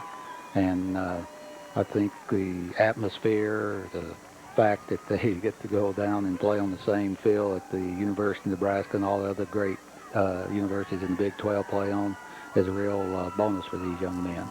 No, I know they enjoy it, and Adrian, you've played on this field before as a collegiate athlete, and it's got to be a thrill for kids who may never get the chance to play collegiate football to come here and play. Yeah, by and large, Kevin and Jim, this is probably the last time these guys will be on this field. There may be a couple of players out there who may do that, but for the balance or the majority, this will be it for them. But it is. I remember the first time I walked out on this field. It wasn't the field turf; it was real turf. But you walk into the stadium and it just overwhelms you. Jim, has that been the player response you've heard about in years past? Very definitely, Adrian. I get amused when we introduce them when they come out and see themselves on Husker Vision. It's kind of hard for them to find their way down that path because their heads are turned watching Husker Vision, and it's a real thrill for them. And we're just so lucky that the University of Nebraska makes this available to us. Well, Jim, thank you so much for stopping by. We appreciate it. Good luck the rest of the week, and a culmination of a very busy couple of weeks at the NSAA. Thank you. Halftime score, 28-20. Dodge leading Butte in the D2 championship, and we'll have more coming up in just a moment.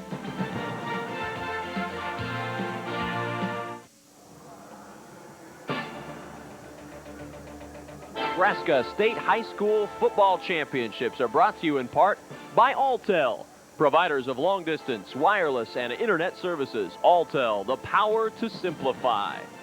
And by U.S. Bank, a premier partner of the Nebraska School Activities Association.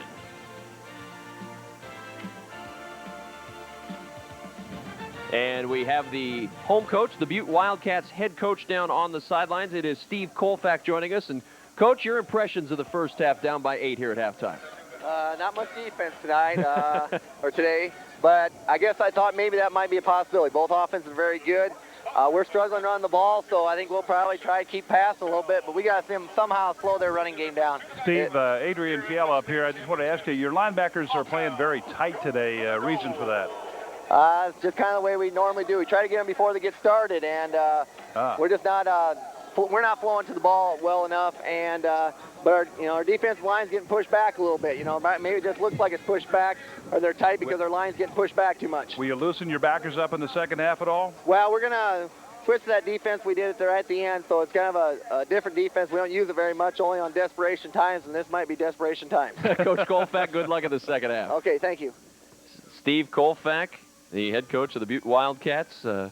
Chance to visit with him at halftime. That's a nice feature to have, too, to get the thoughts of the coach. And those linebackers being up close to the line, that was a big factor early on for the Dodge Pirates, because once they ran the ball past that initial contact, they were gone. Well, there's nobody back there, Kevin. There you see the stats. Dodge dominant in those stats in a lot of ways. You see the rushing yardage. About 3.5 times more in the rushing yardage. And let's see. Let's talk about fumbles. Dodge has lost a fumble. Led to a touchdown by the Butte Wildcats. Yep, and that was really kind of a big offensive play for Butte here in this play, where they recovered that fumble and gave them some great field position. But Dodge has really dominated in total as you look at those halftime stats. Well, Tyler Paulson has accounted for 180 yards of Dodge's 275 rushing yards, 22 carries for 180 yards for Tyler Paulson on the afternoon. And what a performance he's had. Lechtenberg 6 of 8 for 80 yards through the air. His long, a 25-yard touchdown pass to number 38, Chad Warnke. And the Butte Wildcats will get a chance to get it first, Abe. You bet. Tyler Paulson, as you mentioned, 22 carries, 180 yards, and the record in Class D2 is 322, held by Chris Kelgard from Bancroft Rosalie and Chris Sullivan from Elgin, Nebraska, as we see the kickoff sailing into the end zone here. But Tyler Paulson, Kevin, if he can have as good a second half as he had first half, he'll break that record. Well, we'll see if those defensive changes made by Coach Steve Kolfak and the Butte Wildcats will be enough to slow him from that record. You never want to be the team that gives up a state rushing record, and I think that's a safe bet for the Wildcats as well today. But they have the football first, and after the touchback, have it at their own 15-yard line, trailing by 8, 28-20 as we start off the third quarter of play. And the give is right up the middle to the fullback Willits, and Willits lunging forward to the 19-yard line. Eric Harms on the stop. Harms over there. Bryce Johnson also sticking an arm in there to knock the ball carrier down. And be good for the Butte Wildcats to step up here right in this third quarter as we get play underway to make a statement, Kevin, to tell this team they're still in this. They are in this football game, no question about it. Just 8 points behind Dodge. But again, just to take control and move it down the field. Let's see what they do. Second down, 6 yards to go. Lechtenberg to throw. Deep drop, lots of time, lobbing it downfield, and that one is going to be incomplete, nearly intercepted out there by number 32, Tyler Paulson, who's doing it all today. 180 yards rushing, nearly had the first interception of the day. Well, he's had 4 on the year thus far for Dodge, and just about had another one right there. Watch the protection here, though. You called it, Kevin. Everybody's out on the route, the 2 backs out of the backfield, just 3 guys blocking, and they handle everybody there. Pressure closing in, but this ball thrown right into the teeth of about a 29-mile-an-hour wind that's gusting up to 35, and the ball just fluttering away. I formation, 3rd down and 6. Lechtenberg on the draw will keep it. He will be having enough for the first down. Looked like he was going to stop short, and then he lunged forward and got enough for the first down, wrestling himself out of the grasp of Casey Eichmeyer, enough for the first. Casey over there battling with the offensive guard on the play, and then he saw quarterback Lechtenberg trying to scramble to the left side, and Eichmeyer works off that block, and bingo, he makes the hit. First down and 10, 28-yard line for the Butte Wildcats. 11:05 to play third quarter, 28-20 the score. The Dodge Pirates in the lead. Lechtenberg on the delay, gives it to Lever. Lever cutting it back through the middle, and he has one man to beat and can't do it. Wrestled down finally out there by number 19, Clint Eichmeyer, who caught up with him, but a big run for Jerry Lever. Boy, and Eichmeyer again saves a touchdown. A counter play, they fake the dive, come back to the left side here, and then a good cut right here now by Lever. Now watch Eichmeyer here, 19. He saves a touchdown. He leads this team in tackles coming into this championship game. 163 tackles on the year. First down and 10, 39-yard line of Butte. Wildcats with their first possession, and keeping it is Lechtenberg, and he will get about a yard. Good pursuit by Franzlubers. Looked like there was some running room out there for Lechtenberg. Franzlubers closed it off very quickly. He really did. That was the same sort of play action that we saw on the previous play. That dive, they fake the dive, they fake the counter, and then the quarterback keeps the ball and goes around the left side. But Franzlubers, again, just stayed at home, did his job, completed his responsibility, and made a nice play. Nice tackle, too. Very textbook technique by Franzlubers there. He got him and hung on. Couldn't let him free. 2nd and 9, right at the 40-yard line, the midfield stripe. Lechtenberg to throw. Going down that left side. He's got a man out there, and he just fell down. Trying out there to hit, I believe, Lever out there near the 10-yard line, and Lever got tangled up out there and fell, and the pass fell incomplete. A little bit of hand combat going on back there between Lever and Franzlubers on the play, but we'll see it again here as fake up the middle on that play action and then let her rip. You see the hand right there. I'm not sure about that, Kevin. There was a referee back there. He certainly has a better vantage point than I do, but again, a little bit of hand action going on in that secondary. 9:53 to play third quarter, 3rd down and 9. Lechtenberg to throw again, straight drop. faked the toss out to his running back, now going downfield, and that one is going to be incomplete, out of bounds. He had it caught out there, did Warnke, but Warnke fell out of bounds, and a good job by the Pirates to shut off the scramble and force Lechtenberg to throw. Yeah, Lechtenberg looked like he had room to go that time. He thought he was going to go, but then he saw his receiver coming free, Warnke, downfield. He pulled back and made the throw. Unfortunately, he caught the ball. His body was in bounds, but his 2 feet were out of bounds. And that's basically all that counts. Will not work. Will not work. So a big 4th down here and 9 for the Butte Wildcats. Lechtenberg to throw again. Lots of time over the middle. He's tight end wide open, and he's got enough for the 1st down. Just outside the 25-yard line is Cody Clausen. Clint Eichmeyer on the stop, but Clausen was wide open. Cody again at the line of scrimmage, the tight end on the right side. The snap of the ball. See him right there. He's on the left side of the screen right there. He just kind of takes a nick off number 98. That's Dan Marish. And then sneaks out into the middle. And he's been open most of the day on those middle routes. But the wide receivers, the receivers that kept everybody to the outside, opened up the middle.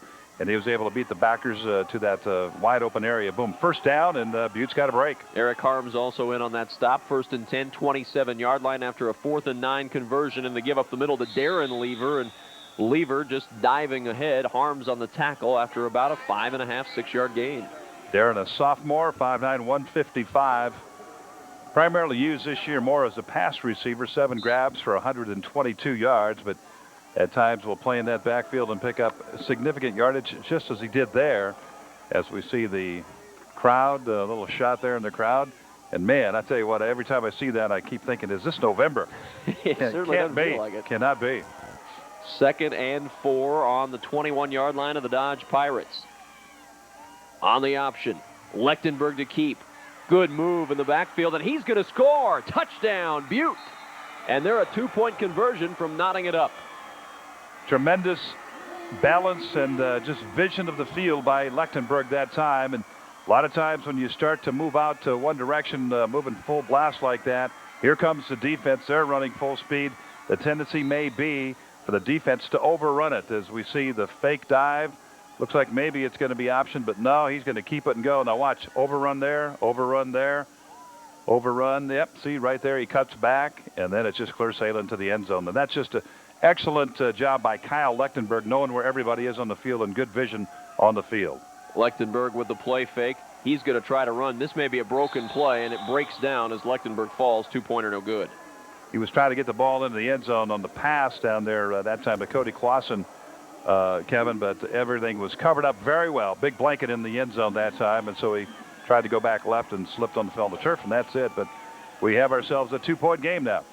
You know, when we talked with Steve Colfack before the start of the 2nd half, and he mentioned something about this may be panic time, if you just had tuned in, you might have thought, boy, Butte's down 30, 40 points. They were down 8 at that point. Now they're only down 2.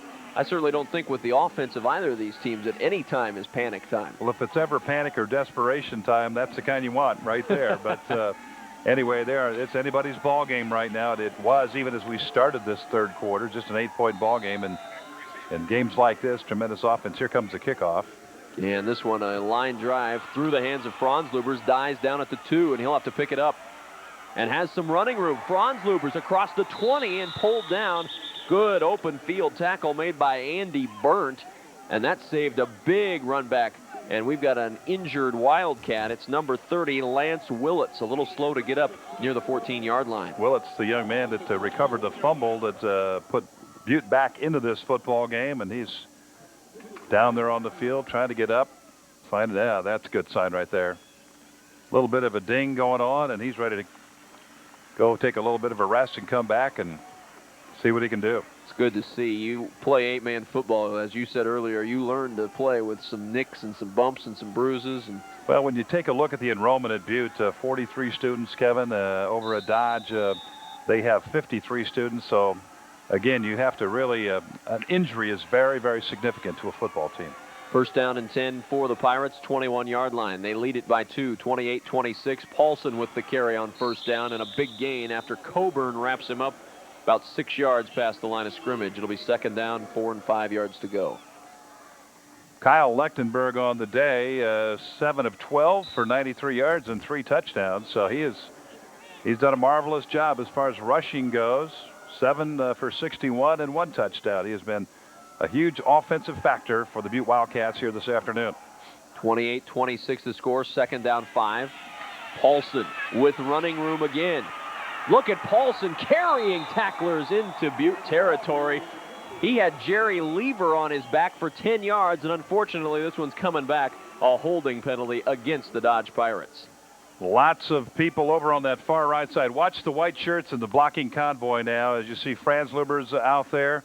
Number 55 was Bryce Johnson, and then check it. Paulson just carries people. He probably carried people for 7 yards on that play. But Kevin, as you called it, it's going to come back. Red Baloo is about ready to give us the indication here, holding. And there it is, the hold against the Pirates. It's fun to watch this Paulson run. You see good running from Lever on the other side of the ball. Well, Paulson carried Lever that time, as you said, Abe, for about 7 yards after first contact. He's a tough cookie out there, Tyler Paulson. Be anxious to see him play as he moves on to his career. Here's a senior. Here's the play. 2nd and 6, 25. Paulson again. No surprise there. And Paulson with plenty of running room for a first down. Boy, Paulson left, Paulson right, a little bit of Franz Lubers, and that's been a recipe for success this year for the Dodge Pirates. He just keeps laying them up there, and 194 yards now on the afternoon, just set to go over 200 as you see good blocking. Look at that block right there, number 80, Casey Eichmeyer. He just took his guy and pushed him right out of the way and let Paulson just step up and pick up the big first down almost at midfield. 1st and 10, 37-yard line. Paulson on the toss sweep, dives across the midfield stripe and into Butte territory near the 36-yard line. Pickup of almost 7 on first down for Tyler Paulson. And he has been very impressive here throughout this entire football game. 7 minutes to play, 3rd quarter, and Dodge on the move again, leading 28-26 in a close one. Just went over 200 yards with that last carry, Kevin. And he's closing in, although he's got a ways to go for that D2 record. He's got to get over 300. When we get to the 300-yard mark, we'll be certain to let you know. 2nd and 3 on the 36. Paulson again. Not a lot of running room this time as the Wildcats do a great job of shutting that one down for Butte. In on the stop, number 48, Clark Woodruff, I believe, leading the way, Abe. Here you see Paulson again. This time the backers, the 2 defensive tackles down there closed it out pretty well, but the backers were right up tight, and they fit in with Steve Koufax's idea there about trying to get it stopped before it gets started. They did that on this play, and now you see everybody up tight on this play. 3rd down and 4. On the toss to Paulson. He doesn't have a lot of running room. Breaks around one man. Still on his feet. Look at him go for a first down. That play, he should have lost 5 yards. Instead, he gets enough for the first. Great run. It should be about, you're right, about 4th and 5 right now, but he picks up the first down out across the 40-yard line. See right here, everything's jammed up. Good job there. Well, I can't figure out who that number was or the number of the Butte player there, but whoever he was on that defense, it looked like it might have been Woodruff that time, 48, Clark Woodruff, that stacked it up. And there goes Paulson again. But again, excellent balance and, good, strong, tough running by Tyler Paulson. How many times have we said that today? It was Woodruff, number 48 right there. 1st and 10, 30-yard line of Butte. Paulson on the toss to the right side. Another huge block up front. Gets Paulson free for 9 yards. And a fumble on the play. Butte's got it. Paulson fumbling at the end, Aid, and a huge play. The 2nd fumble of the day for the Dodge Pirates, and Butte gets it back. You know, you wonder, Kevin, if that fumble is just strictly from something called fatigue right now. This guy's been running the football left, right, up the middle, everywhere else, playing a good job, or doing a good job on defense also. And you just wonder maybe if that's the case right now. He just kind of lost his concentration because of his fatigue. But be that as it may, Butte has the football, and they got a shot at going ahead here. Well, that was his 29th carry of the day. Cody Clausen on the recovery, and on first down from the 23, move it out to about the 25-yard line. Darren Lever on the carry. 29 carries for 226 yards for Tyler Paulson. About 100 short, little less than 100 short of the D2 record. Some of the Butte faithful hoping that their Wildcats can take the lead, trailing by just 2. 2nd and 8 on their 25-yard line, the Wildcats. And on the option, Lechtenberg will keep, and Lechtenberg won't go very far. Good play by Dan Marish, the first one there. He was helped out by Casey Eichmeyer. They collapsed on Lechtenberg. And underneath all of it, 57, Zach Parr. He was the guy that had the primary responsibility on the play, and he fulfilled that responsibility. Watch here, looking to maybe do the option play. There you see him coming from the backside. That's Zach Parr along with Dan Marish. Those two guys really deserve all of the credit for making that play. Marish has had a good afternoon at that defensive end spot. 3rd and 8 for Butte from the 25-yard line, and Lechtenberg doesn't like what he sees. He's got an equipment problem, I believe. Something wrong with his chin strap or his helmet, and he'll pause for a moment. I thought maybe he was getting some FM signals on his face mask. Perhaps he's hearing us. Maybe we should call the play. Although I think he's probably better off with what Steve Colfax called. No doubt about that. 3rd down and 8. Lechtenberg will throw to his tight end, Cody Clausen, and now Clausen stopped short, about 4 yards short by Casey Eichmeyer. Excuse me, go ahead. Just a bootleg play that time. He's faking, he takes the snap of the football and fakes it over to the right side. And the tight end usually will go down and cross 11-man football. He's always going to be open on the crossing pattern, but this time the tight end is Clausen, and he gets over. He just goes right out to the sideline. He's still wide open out there, and Lechtenberg just drills him, and he makes the catch. But he's short of the first down. It's 4th down and 4 now. They'll have to kick. They get into punt formation as Jerry Lever, his 3rd punt of the day, coming up. 2 of them in the first half, average of 29 yards, had a long of 55.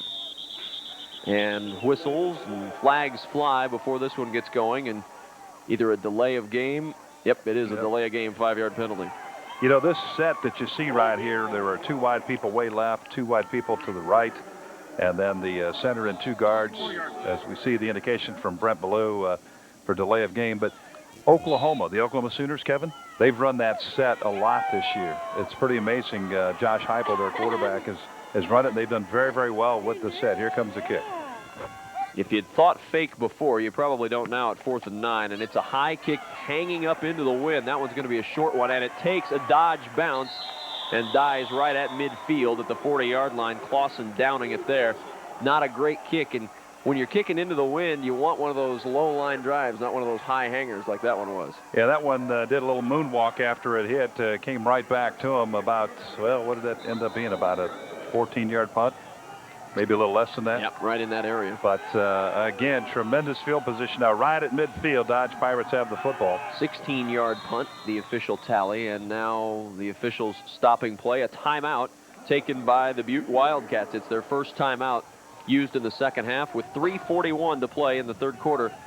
And the Dodge Pirates leading 28-26. Well, Nebraska ETV's look at America's largest city continues tonight with the African-American contribution and the construction of the world's tallest building. Don't miss New York tonight at 8 Central Time here on Nebraska ETV.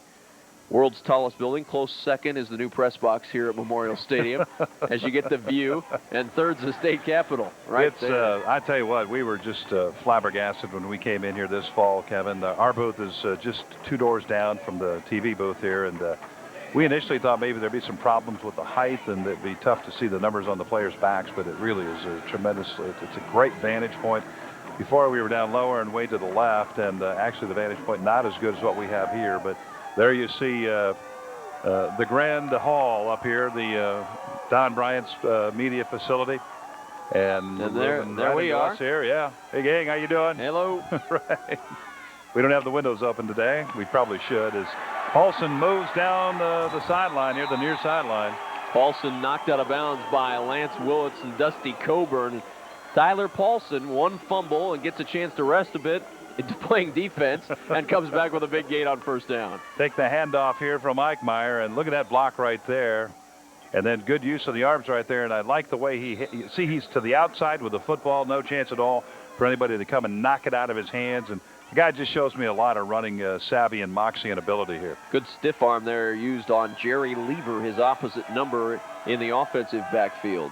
1st and 10, 19-yard line for the Dodge Pirates. They fake, and now Eichmeyer to throw. Wide open in the end zone. It is dropped in the end zone by Casey Eichmeyer. Clint Eichmeyer can't believe it. He had it out there, and Casey just couldn't pull it in. Eichmeyer to Eichmeyer is what it should have been, but again, bootleg action, play action going to the right side this time by Clint. And Casey was open for a long time back there. Had time to wax his car, actually. And you see it all one more time. Bootleg to the right. Good block out there by Bryce Johnson to keep things under control. And now the ball is headed for pay dirt.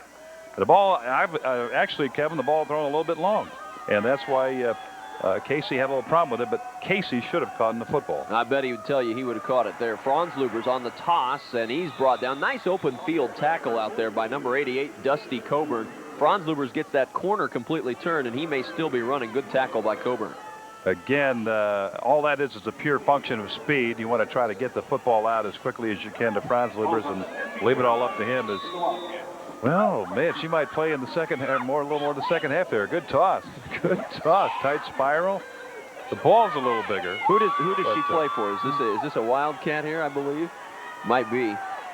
I think it is. She's over on that far sideline pitching out red football. See if Steve Colfax over there recruiting. 3rd and 6 on the option, the toss to Paulson, and he has enough for a first down, but wait, there's a flag right down near the 15-yard line.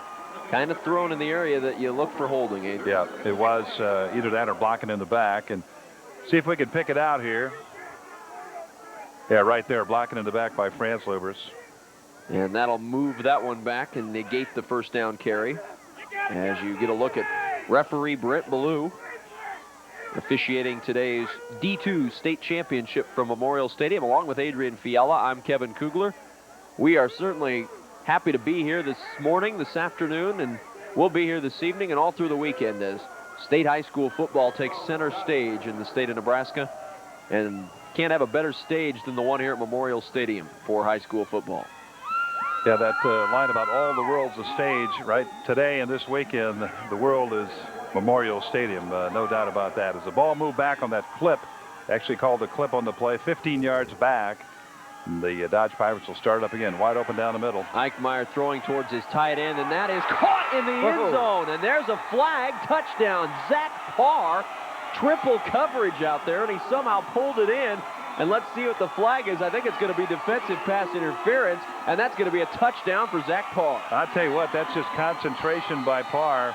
He was open as he streaked down the field, and then the coverage converged on him. 3 people converged on him. The ball kind of hanging up in the air again. This wind is a factor in that regard, but Parr comes down with it somehow. The ball just kind of dips down. We'll see it again here. See if we can pick up top of the screen. See 57, he's wide open right now, and now the ball hangs up there, but he just concentrates, and that's number 20, Jerry Lever, trying to get in there on defense, as Eichmeyer now is going to try to take it in, but he's going to have a problem with that. Lever strips it out of his hands, and that will be no good on the 2-point conversion. 34-26. The Pirates extend their lead to 8 with 2:27 to play in the 3rd quarter on a balmy afternoon in Lincoln, Nebraska. Let's watch it again on the touchdown. Almost has the look of the option pass as the ball just kind of floats up there, and yeah, you see right there, he did. Jerry Lever had his hand right under the right armpit of Zach Parr on the play. It just kind of gave him just a gentle nudge, but that's okay. Well, that still counts as a PI. That's a terrific catch by Zach Parr. His 4th touchdown this season, and I'm guessing none have been as acrobatic as that one. That was just a terrific catch by the junior tight end. It's called concentration by Zach Parr, and that's exactly what he had on that play. Is you see Eichmeyer lining it up, the guy that threw the touchdown pass. He'll probably drill this one to see if he can knock the goalpost over this time. He hit it in the first half, and he drives into this one and sends it into the end zone, and a touchback, sends it into the 11-man football end zone for the touchback. Either way, it's a touchback. You see those goalposts up there. You see Papa Post and Baby Post up there. The big white ones in the background is the crowd, the Wildcat crowd there, the Butte Wildcat crowd, cheering their team on, saying, let's go get it, guys. Move down the field. But these goalposts set up this 80-yard field here in play today, not the regular 100-yard field, as Butte breaks the huddle, and they're going to see what they can do against the Pirates here. Kyle Lechtenberg brings out the Wildcats trailing by 8, 3rd quarter, 2:27 to go, and Lechtenberg will run up the middle. Some good blocking and a great tackle right up the middle. He was stuck by guess who? Zach Parr. Makes a great touchdown catch and then comes up and drives into Lechtenberg. I wanted to say Zach sack, but it wasn't quite. It was about 5 yards beyond the Zach sack. But, man, what a tackle for Zach Parr. 190 pounds. He got all of that right into Lechtenberg on the play, and as soon as contact was made, Lechtenberg went straight back. He's just 160. Parr about a 30-pound advantage on him. Kyle Lechtenberg still with a 5-yard gain on first down, and they'll take that every time. 2nd and 5, Lechtenberg back to throw. Downfield, he's got his tight end out there, and that's incomplete. Wanted Chad Warnke, and too tall for Warnke on the coverage for the Dodge Pirates, number 32, Tyler Paulson. And again, Tyler Paulson getting nothing at all in the terms of a break here, as we see a flag down on the field right at about between the 15 and how about the 5 and the 10-yard line. And this one, I believe, is going to be marked off against the Butte Wildcats. They're discussing it with Clint Eichmeyer. Cats headed backward, as you can see there on the screen. And you know they're not looking for change back there. So. Oh, they might be. You never know. There's always that possibility. More likely than not, they're not. But might you never find know. one of those contact lenses I lost a couple of weeks ago down there. But there you see the holding call by Brent Ballou, the referee this afternoon. So that will cost the Wildcats that play. Brent Ballou, by the way, no relation to Cat. So with that, that's good to know. With that, we'll move on. With that, letters are being ripped out of typewriters all across the state with that very question on it. But no more will they send it. 2nd and 18 after the hold. Waning moments of this third quarter. Lechtenberg out of the shotgun on the draw and hammered in the backfield is Darren Lever. Big play back there by Eichmeyer. You see Eichmeyer coming up with the old cross sign. Stop right here. Clint Eichmeyer, the quarterback for this Dodge team, but he just comes right across on the snap of the play. It's going to be a little counter to the left side there, and there's 19. What a tackle. No chance. No chance. And Darren Lever's fortunate to hang on to that ball because he's just getting it nestled in, and all of a sudden he's hit down. That's a good job by Lever just to hang on. Well, he's had, as I mentioned earlier, 163 tackles, 3 sacks on the year. Doesn't say it in terms of tackles for losses, but here comes the pressure again, but he gets it away. Throwing from his end zone, and it's dropped. Would have been a first down, but Jerry Lever couldn't haul it in, and that'll bring up a 4th down and 21. And Lever now will have to come back and punt out of his own end zone. So things not going well in the second half for the Butte Wildcat offense. Yeah, that ball again should have been caught. Again, excellent throw and right down the far sideline. And it's right there, boy, right on the fingertips on the dead run.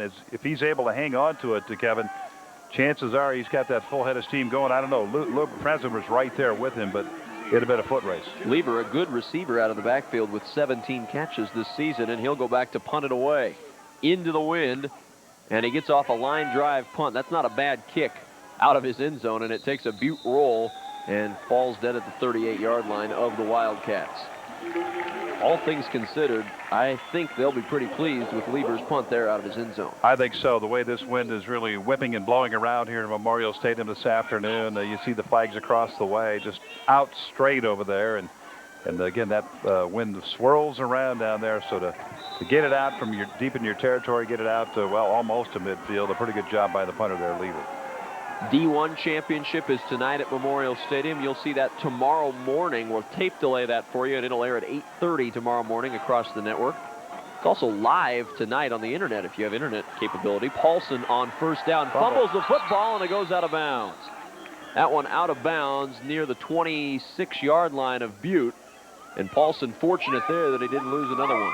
Absolutely, getting up slowly over there now. He's got to be fatigued, no doubt about it. He's run well with that run right there. Let's take a quick look. 31 carries, 248 yards for Paulson. He's playing full-time on defense, too, covering at the left corner spot. We've seen him cover on a couple of deep routes. So he's, let's put it this way, tonight he's going to sleep very well. I would hope so. If he doesn't, there's not going to be a workout that'll wear him out enough. First down he got with that carry. 1st and 10 to the 26-yard line of Butte. This time they'll toss to the other side, and Franz Lubers, and he gets a good block out front. Picks up approximately 6 or 7 yards, and it'll be 2nd down coming up for the Pirates. Clausen on the stop. Again, speed there. That's just a function of speed. We've seen that play 2 or 3 or 4 times here this afternoon. where Frozubers is lined up out there on that flank and has just snapped the football, get it out to him as quickly as you can. You got to make a good pitch on the play so you don't take the concentration of the ball carrier away from what he needs to do. And so far that pitch has been good all the way through. As Eichmeyer checked with Ron Lund, his coach, he has the play, and we'll see what happens here. Some sort of razzle-dazzle may be coming up, although it's going to be quarter time. We'll have to wait and see what happens at the start of the fourth quarter, because the third quarter is history in the D2 state championship, and the Dodge Pirates leading the Butte Wildcats 34-26. One more quarter till we crown our first champion of the day, and we'll start the fourth quarter in just a moment.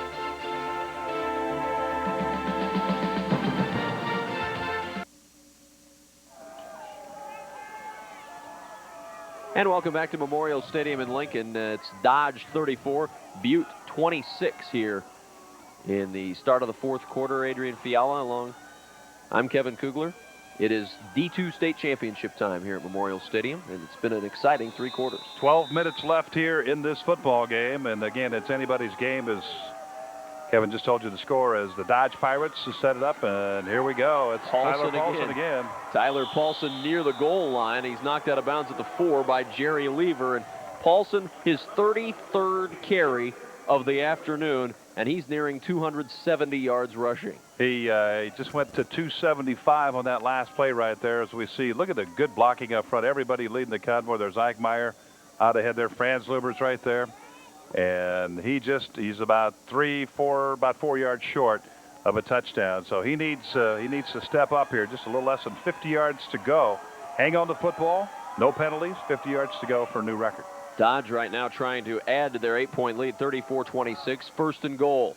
Eichmeyer wants to throw, but down he goes. Woodruff got him way back at the 11 or 12-yard line. First time they've really come with a good, strong blitz like that. You see Woodruff with the thumbs up. Watch him come from the left side here. Nobody at all is going to touch him. That's pretty easy when you have that kind of situation. Quarterback stands back there, takes a look around. All of a sudden he sees you coming. The eyes get wide as onions, and boom, you're in trouble. And that's a great play by Woodruff. So the Dodge Pirates set back a bit. First and goal from the 4, now second and goal from the 12-yard line. On the toss, give it to who else? Tyler Paulson, and he's got a little work to do, and he can't get out of the backfield. And that time the Wildcats doing a nice job of stringing it out. Cody Clausen in there on the stop, but credit that entire front line of that Butte defense that time. They strung that play out very nicely. They really did. They came with the blitz on the previous play, and this play here they show a good ability to string it out, to use a little bit of that quickness that they have up front, Kevin. And they shut Paulson down for no gain. That's one of the few times he's run the football today without gaining yardage. Third down and goal to go from the 11-yard line. 34-26 the score. Dodge in the lead, and we've got a timeout taken by the Butte Wildcats. And remember this timeout, that is their second timeout that they've burned here in the second half. So trailing in the game with only one timeout left. You never know if those will come back to haunt you a little bit later on. They usually do, as we all know. We follow enough football and seen it happen where it usually does come back to haunt you a great deal. But they lined up Paulson that time on the flank, and I think their defensive people saw Paulson out there with just Franz Luber's left in the backfield, and they said, hey, what's going to happen here? So they called timeout. Intimate Strangers tonight at 8 on Educable. Be sure you tune in for that, as the program Intimate Strangers, see how creatures that are too small to be seen make it possible for us to live. Meet the intimate strangers that are all around us tonight at 8 Central Time on Educable. Third down and 11 to go. Third and goal from the 11 for the Dodge Pirates. 34-26 the score. 10:41 to play in this fourth quarter. Pirate fans sensing some sort of success here today. Again, cheering their team on. Great community support, as we talked about earlier in the show. Here's Eichmeyer. Eichmeyer wants to throw. He's harassed in the backfield. He's got to get rid of it. Lobs it out there. And it's caught by one of his linemen, Kelly Likas. The offensive lineman came back to help out. And Likas will end up getting down near the 6-yard line. And here comes the flag. That's what I thought. Yeah. Likas is not eligible to catch that pass. This were 6-man to be okay, but it's not. And 6-man, again, history here in Nebraska is, you see Eichmeyer, watch the pressure here. Good job on the pressure by, looks like number 75 right there. That's Schroetland. And, you know, he was surprised about what to do. That's Kelly Likas, actually, but he still isn't eligible on the play, so that's going to cost him on the play. Kelly bobbled it around because he's not sure what I should do, Coach. Should I hang on to it or drop it? But it will be a penalty against Dodge and take him way back to, well, about the 25-yard line now or just beyond that. That's a big penalty. Third down and goal, or fourth down and goal, I should say, from the 26-yard line. And I believe a timeout's going to be taken by the Dodge Pirates. Eichmeyer looking like he wants to call a timeout, and he does. Timeout taken, the first one by Dodge on a 4th and 26 from the 26. A long way to go. And what started a 1st and goal from the 4 has really turned into a good defensive series for the Butte Wildcats when they needed it most. Well, their head coach, Steve Colfax, told us he needed to play desperation defense to start the second half, Kevin, and he has done that. They're not out of this ball game, however. It's 34-26. Dodge leads here with 10:24 left in the ball game. Plenty of time for a lot of things to happen. There you see Steve giving his team instruction, making sure that they know what's happening. And well, on a windy day, only one of those windmills north of Lincoln is spinning. So either there's a malfunction or they have one shut off. We'll look into that. I keep looking for Don Quixote somewhere and Sancho to be coming over the plains. Either that or we're needing to get some wooden shoes with those windmills in the background. You get to see it all from atop Memorial Stadium's new press box, because if you can't see it, you're probably, I think I can see Omaha in the distance from here if you look hard enough from up here. We are way up in the sky. Fourth down and 26. 4th and goal from the 26. And out of the shotgun is Eichmeyer. He'll keep it on the option to the 20, to the 15, and still on his feet down near the 10-yard line, but that's not going to be enough for a first down, and the Wildcats get the stop they so desperately needed, trailing by 8. Looking to try to run the option play that time. Ran it here to the short side, and again, not enough room to maneuver. Lever over there. Jerry Lever leading the way. You just see Eichmeyer coming right at our camera. Great shot right there. And also number 38, Chad Warnicki, in on the tackle. Good job by both of those guys to slow Eichmeyer down. He's a pretty good-sized young man, 6 foot, 195 pounds, as we talked about earlier. And you got to hit him right to bring him down, and they did that. Let's see what the Wildcats can do. Trailing by 8, and they get it on their own 11-yard line. Lechtenberg to throw. He's got Warnke out there, and Warnke lets it go through his hands and incomplete. Good coverage by Paulson. Warnke looked like he had it somewhere near the numbers and couldn't pull it in. And, you know, you got to think, at least I would think, that Steve Colfax, head coach at Butte, would try to want to work over Paulson, because Paulson, again, here he is covering on another deep route. He's run a lot of yards today, both with and without the football. He's got to be tired over there. You might see them want to pick on him as this game winds down. 10 minutes and 9 seconds left in the fourth quarter. Second down, 10 from the 11-yard line. Lechtenberg electing to go into the shotgun again. And he will throw. Going down the middle towards his tight end, and that one's going to be overthrown. Wanted Cody Clausen and couldn't connect. Ball vastly overthrown that time. Again, that wind taking it and giving it a big old ride as he's going right down the middle for Clausen. But again, on the play, Warnicki on the far side took Paulson down the far sideline again. So, wow, you know, Paulson's got to just be in tremendous shape, Kevin, about like you when you run. Yeah, right? Absolutely. Yeah. This is usually the kind of shape I'd be in at this point. Yeah, absolutely. No, the shape I'd be in, it'd be a very contorted shape. You'd be out there with a wooden stick in your mouth. There'd right be now. an IV somewhere involved. 3rd and 10 from the 11. They throw again over the middle and complete to Clausen, and he's got enough for a first down out to the 25-yard line. Eric Harms on the stop. Hey, doesn't this surprise you a little bit? It's still a lot of time left in this game. This is a team that's rushed for nearly 3,000 yards on the season.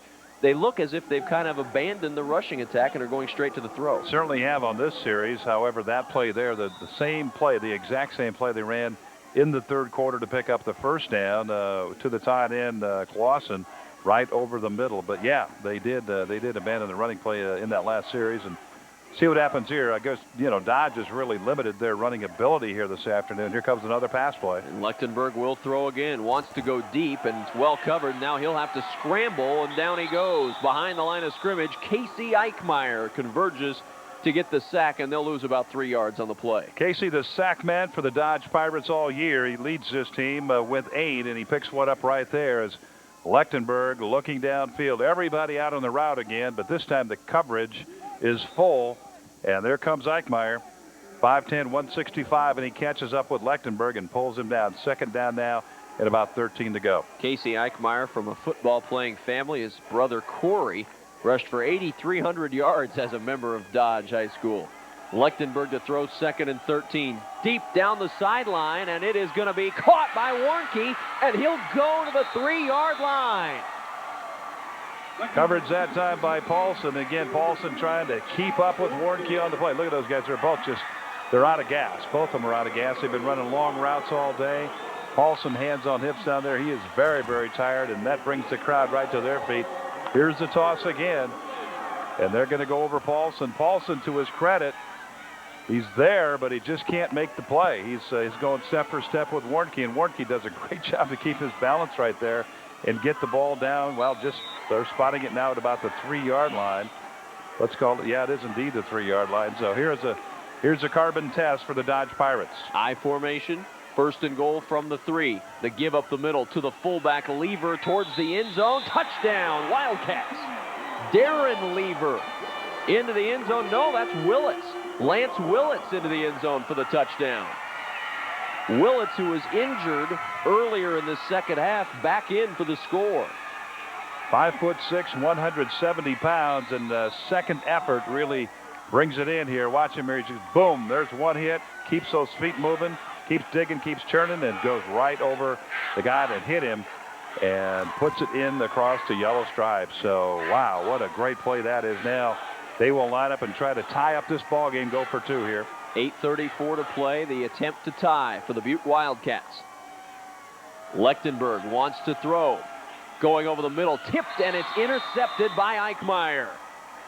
And Clint Eichmeyer saves the day for the moment for the Dodge Pirates. It remains a 2-point Pirate lead. Eichmeyer and Paulson making big plays along with Franz Lubers all day. So we'll see it right here again as Lechtenberg looking, trying to throw back. Was that Bryce Johnson? I think it was Bryce Johnson. Tips the football up, and Eichmeyer saves the lead for the Dodge Pirates here. And they will now get the football as the Wildcats will line it up.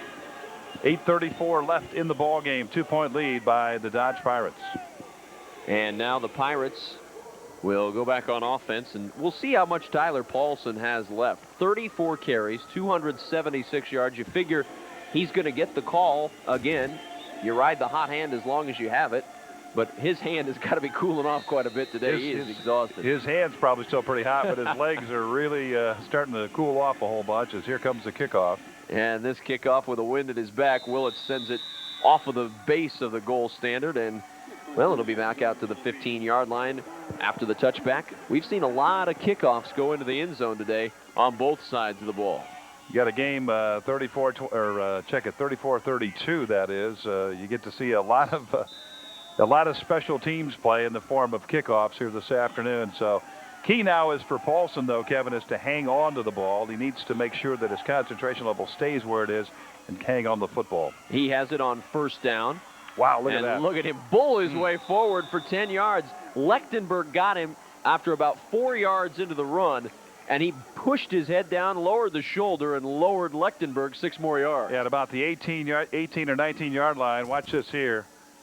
Bingo. Now he's going to go for a ride. Let's go for, well, that's not quite an e-ticket ride yet, but it got close to it. But Lechtenberg, he got over there. To his credit, he got in his way and provided a little bit of the impetus to slow him down and get help on the tackle and finally bring Paulson down. Paulson with that carry up to 286. Yeah, impressive. I mean, here's a kid's carried it 35 times, and he still has the strength to do that in the fourth quarter. 1st and 10. On the option, the toss goes to Paulson again, and Paulson converged and brought down at the 31-yard line. A couple of folks in on the tackle. Number 80, Cody Clausen, and number 88, Dusty Coburn. Look at him getting up very slowly right there. You can tell that he's tired. You know, all the carries he's had, Kevin, plus all the coverage on defense he's had this afternoon really has contributed to the fatigue. But, you know, they run that play in the first quarter. I think that probably breaks and goes because he had enough spark to get through those two guys. But right now, he's just running on empty as they break the huddle at the second down now and about 3 yards to go. About 30 yards away from the state championship game rushing record. The toss this time to Franz Lubers. Good change of direction, but on 2nd and 3, he will not get anything. In fact, he'll lose a yard, and the ball popped loose at the end. And let's see, they're going to say he's down by contact. The Butte coaching staff, Steve Colfax, was hoping it was the other way around, but didn't get the call. Just a loss of 1, 3rd and 4. Ball's dead when you hit the ground. Again, a lot of people think the ground causes a fumble. That doesn't happen. When you hit the ground, it's dead, and there is no ground causing the fumble as the Pirates break the huddle here now. Need a first down here. And they give it to their money man, Paulson. And look at Tyler Paulson picking his way up to near the 40-yard line. Art Schroetlen on the stop. But Paulson again, when you need yardage, you give it to Tyler Paulson. When we talked earlier in the week to Ron Lund and you ask him, who do you give the ball to when you need yards? He's the guy he mentioned. You can see why. Good block right there by Eichmeyer, Clint Eichmeyer, again blocking the pursuing. It looked like Lever coming up to pursue right there, but he blocked him right out of the play as, again, nearing that record, 3:01 for Tyler Paulson. 6:35 to play. Paulson with another carry, goes right up the middle and moves it from the 39-yard line of Dodge to about the 38-yard line of Butte. And you can see Paulson slow to get up again. This kid has been a warrior today. And he is closing in on the all-time rushing record in a state championship game in D2. Just taking a quick look again, Kevin, again, for any game performance in any round of the playoffs, a rushing record in D2. 322 yards, Chris Kelgard, Bancroft Rosalie in 91, and Chris Sullivan, Elgin that is, in 94. Eichmeyer on the option gains about 3 yards from the 38 to the 35 on 2nd and 7. Make it 3rd and 4 coming up for the Pirates. And more importantly for Dodge, with a 2-point lead, they keep that clock running, 5:40 and counting to play in this 4th quarter. 17 yards short now, Tyler Paulson, of that record. And let's hope that somebody on the sideline knows that. Hopefully they will adjust. However, the most important thing is the win, and it's a 2-point margin right now, so you've got to control the football, take care of the football. Here comes the snap. And the toss goes to Paulson. He cuts it back up the middle across the 30 and down to the 28-yard line. Another first down. Clark Woodruff on the stop. And Paulson is even closer to that record. Watch it again. Good pitch, good control, allows him to look upfield, pick and choose where he wants to go, and picks up the first down, a critical first down for this Dodge team. As the clock continues to wind now, it'll be under 5 minutes when this play ball is snapped here for this play. 2-point margin for Dodge. 34-32, first down and 10, 28-yard line. Flags fly and motion along that line. Actually, what it was is Clark Woodruff was in the neutral zone for the Butte Wildcats, and as soon as that happens, Kevin, the flags fly. It's not like in college. You can usually get back. They don't call it that quickly. But this, in high school football, whenever you break the plane of the neutral zone, the referees will throw the flag, and that's what happened there as Woodruff stepped across. Clark Woodruff. First and 5, 23-yard line. The Dodge Pirates leading by 2 on the toss. And now the throw. Paulson wants to throw the football. Everybody's covered, and he slips, nearly brought down. Paulson still on his feet. Look at him go. Flags fly on the play, and look at Paulson down to the 20-yard line. How he got out of that situation, I have no idea, but a clip is going to be called against the Dodge Pirates. But what athleticism by a very tired young man. Yeah, so that's the key element right there. He's trying to get the football to somebody else right here, and you think right here he's going to get caught. But somehow, I tell you what, this is incredible. This is absolutely incredible to have enough stamina after what he's done today to stay with it and then get upfield and pick up yardage. But watch him, well, we probably won't have it now, but when he was down there, he stayed down on a knee, Kevin, for quite a while, trying to collect himself and trying to get that strength back as the play is going to come back from the spot of the foul. It's a clip and comes back all the way to the Dodge 30-yard line. That's a killer penalty, and had Paulson not had to scramble 20 yards behind the line of scrimmage, it wouldn't hurt him as much. First down and 32 yards to go from the 30-yard line. 4.5 minutes and counting to play, and Dodge leading by 2. Butte's defense trying to muster up one last stand here in this 4th quarter. Paulson needs 11 yards to set a new record. And he'll get a few of them here as he gets the carry up the middle, but not too much. As a good job by the middle of that Butte defensive line. Looked like Lance Willits was the first to get to him from his linebacker spot. And some anxious moments for those Saying fans. enough about that offensive line for the Dodge Pirates today. They have done a tremendous job up front. Zach Parr at a tight end. Bryce Johnson, we've seen him a number of times leading the play. Dan Marish, a good job. And there you see Paulson again, just basically up there on his own. Kelly Likas out there leading the blocking on that play, however. And Art Schroetland, the first man to get him. 2nd down and 30. Eichmeyer. And nowhere to go for Eichmeyer. He gets hammered at the end by Cody Clausen. Kind of taken down low, and Clausen got him up high, and a minimal gain on 2nd and 30 for the Pirates. Clausen got what we call a teeth rattler here. Watch this one as Eichmeyer is looking around. He wants to run. He wants to make it go. And now number 80 is going to take it, boom, right there. And that sometimes will create a new set of molars for you about 3 weeks from now. But again, a tremendous hit by Cody Clausen. 3rd down and 29. The Butte Wildcat defense trying to get one stand going here. Eichmeyer to throw. Lobbing it downfield, and it is caught, I believe, by number 80, Casey Eichmeyer, at the 20-yard line and out of bounds. Great catch by Eichmeyer. It'll be 2 yards shy of the first down. Great catch, great throw by Clint. Clint dropped it in there. Lots of defenders converging on the receiver this time. You see Casey signaling, "Here I am, give me the football." And there are 2 maroon jerseys around the football, but the ball drops in, and they're about 3 yards short of that first down, as you call it, Kevin. So Eichmeyer now into the huddle, and let's see what happens here as Paulson will line up. He's lined up deep behind the quarterback. France Uber's to the left. 4th and 3, Paulson on the toss. And Paulson's going to be stopped short of the first down. Woodruff got him and wouldn't let go. You kind of had an idea that that's where they would go, with France Uber's kind of lined up fairly tight over there on the left side. The toss pitch to Paulson on the play, but he's going to come up short on it. And, man, you just have to admire this kid for hanging in there as tough as he is this afternoon. Wow. Just battling everybody as best as he can with whatever he's got left and putting it right there on the turf. His 41st carry of the day for 317 yards rushing. I don't know if you agree, Adrian, but that's not a bad day's work. Oh, man. Remember a few years ago when you and I played football, 41 carries would be the season. If you got that many, you were lucky. Lever up the middle on 1st and 10 across the 25 to the 26-yard line. And a gain of 6 yards on the play for Lever.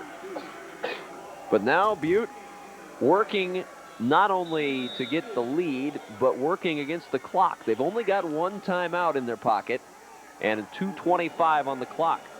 You've got to be kind of tricky when you do this. You want to score, but you want to score late enough that you don't leave any time for Dodge to come back and get more points on the board. That is the ideal, but believe me, if they get a quick one, they'll take it. 2nd down 4, 26-yard line. Lechtenberg running and tripping down at the line of scrimmage. Taking a quick look across the field over there. And he may be hurt, Adrian. We got somebody down. Lechtenberg may have hurt himself as he hit down.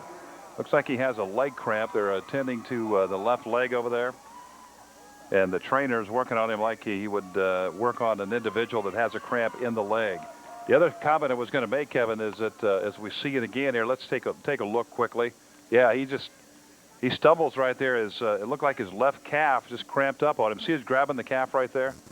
They're trying to massage it and get it loose. That is tough because you just can't move. You can't do anything when that muscle knots in your calf. You just can't move at all. So the other point I wanted to make, however, is that Tyler Paulson is playing the left corner for the Dodge defense here in the late going. He's been over there actually all afternoon at the cornerback spot. So they have picked on him a couple of times in terms of the long ball, and let's see if they do that again here as they continue to try to loosen up that left leg of the quarterback, Kyle Lechtenberg. Interesting situation possibly for Butte. If Lechtenberg cannot get himself righted, and he cannot, who will play quarterback? They've got a freshman listed at quarterback in Jesse Vogt, but there are no statistics listed for Vogt at all.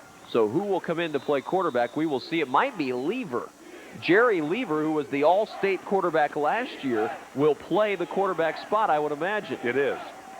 And so I guess you don't lose a whole lot. You get an all-stater out, and you get an all-stater back in from last year in Lever. You ought to know what he's doing. Just got to hope you have a good exchange on the snap here. 3rd and 4, critical play as well, and flags all over the place. Someone lined up in the neutral zone, or is it against the Wildcats for movement? It is a big 5-yard penalty against Butte. 3rd down and 9 now. That is a huge penalty, Kevin. You know, just 4 yards away. Now they're 9 yards away from a first down, and they lost time on the play also. They lost about 9 seconds on the play also. So 1:41 left here. 2-point lead by Dodge. Crunch time, super crunch time for the Butte Wildcats. Jerry Lever, running back, last year's All-State quarterback, will throw. Now keeps it on the draw. Has a little room, but not enough. Eichmeyer got him right near the 24-yard line, and it's going to be 5 yards short of the first down. 4th and 9, or actually 4th and 5 coming up, and the Butte Wildcats will take their final timeout with 1:18 to play in this football game, trailing by 2. I was waiting for them to go ahead and signal for that timeout. They have done that now with, as you said, Kevin, 1:18 to go, and this is ball game for them right here, as they will confer. Their coach, Steve Colfack, is out there conferring with them right now, trying to come up with the play that will get them the first down and maybe more. We shall see what that play will be here in a very short amount of time. Boy, you've got to talk about your back against the wall, so to speak. You've had trouble moving the ball in the second half anyway against a good Dodge defense, and then you lose your quarterback with 2 plays to go in your potential season. And now he is back in. Kyle Lechtenberg is back on the field at quarterback, 4th and 5, and he'll step into the shotgun. The season on the line for the Butte Wildcats on 4th and 5, trailing by 2.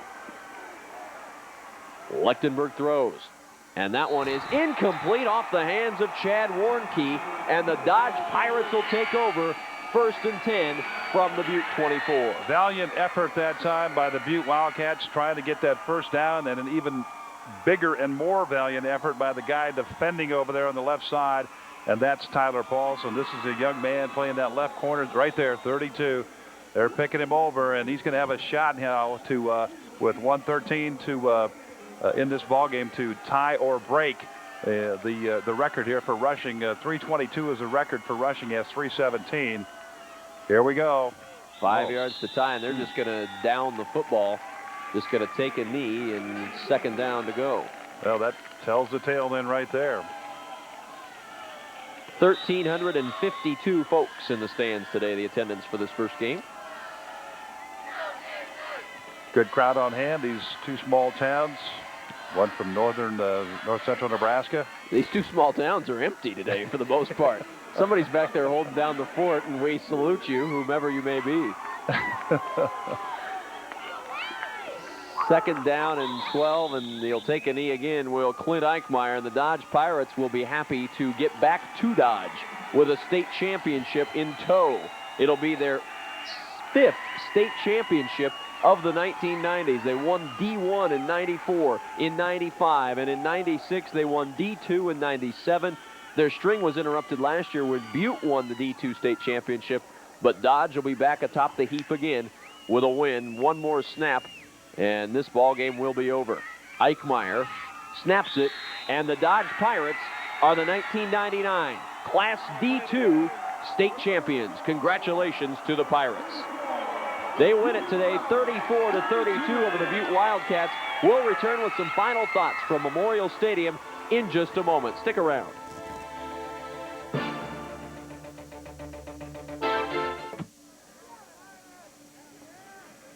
There you see the final tale. The Dodge Pirates are our first state champion of 1999, winning 34-32, and standing by with us down on the field is Dodge Pirate head coach Ron Lund. First, Coach, congratulations on the state championship. Oh, thank you.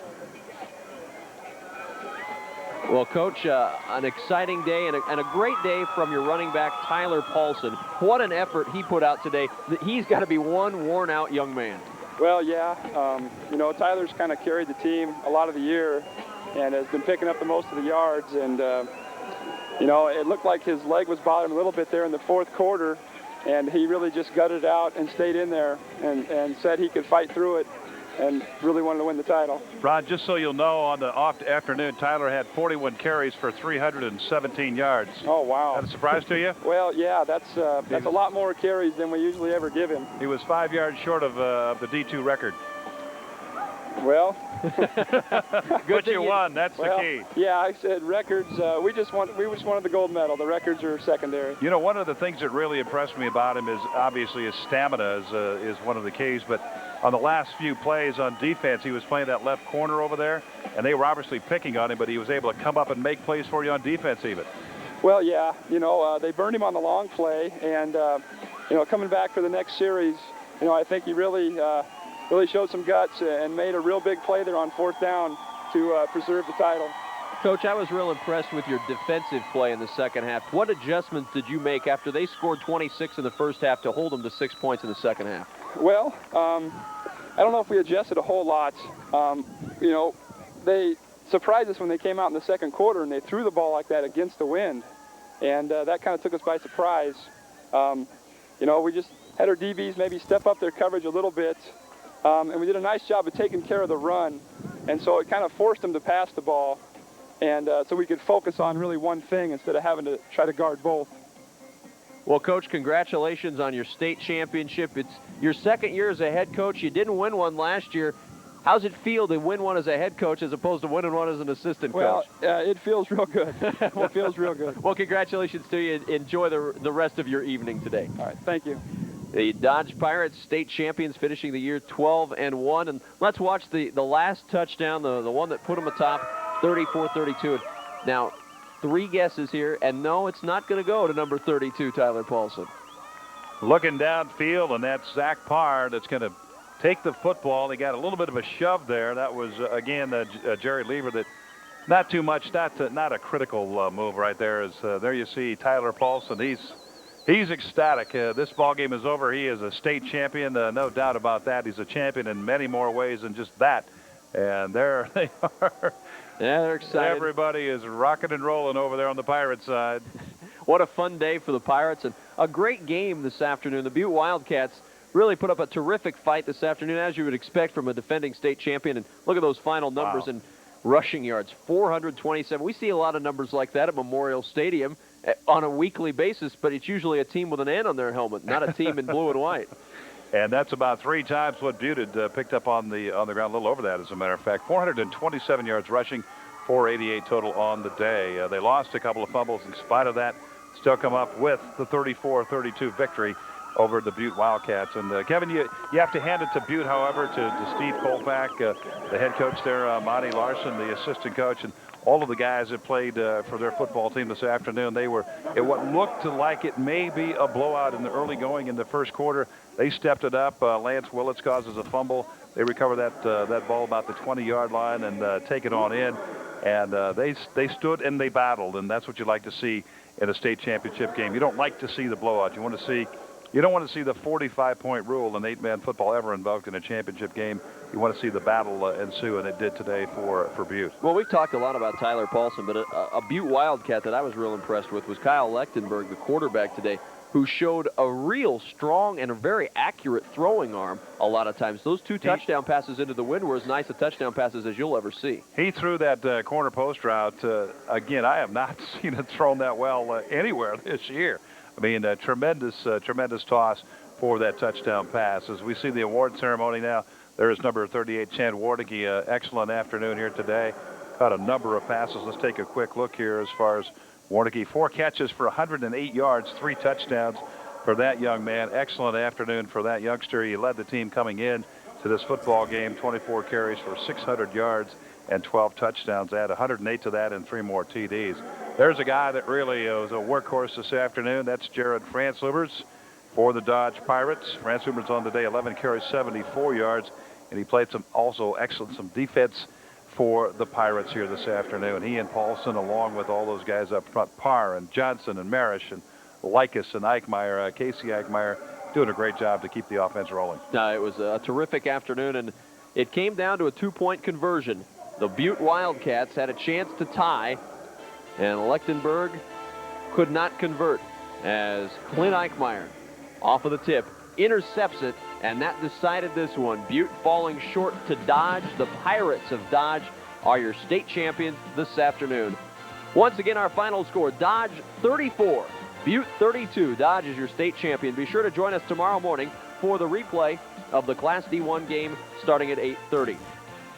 Nebraska High School Football Championships brought to you in part by Alltel, providers of long-distance, wireless, and internet services. Alltel, the power to simplify. And by U.S. Bank, a premier partner of the Nebraska School Activities Association.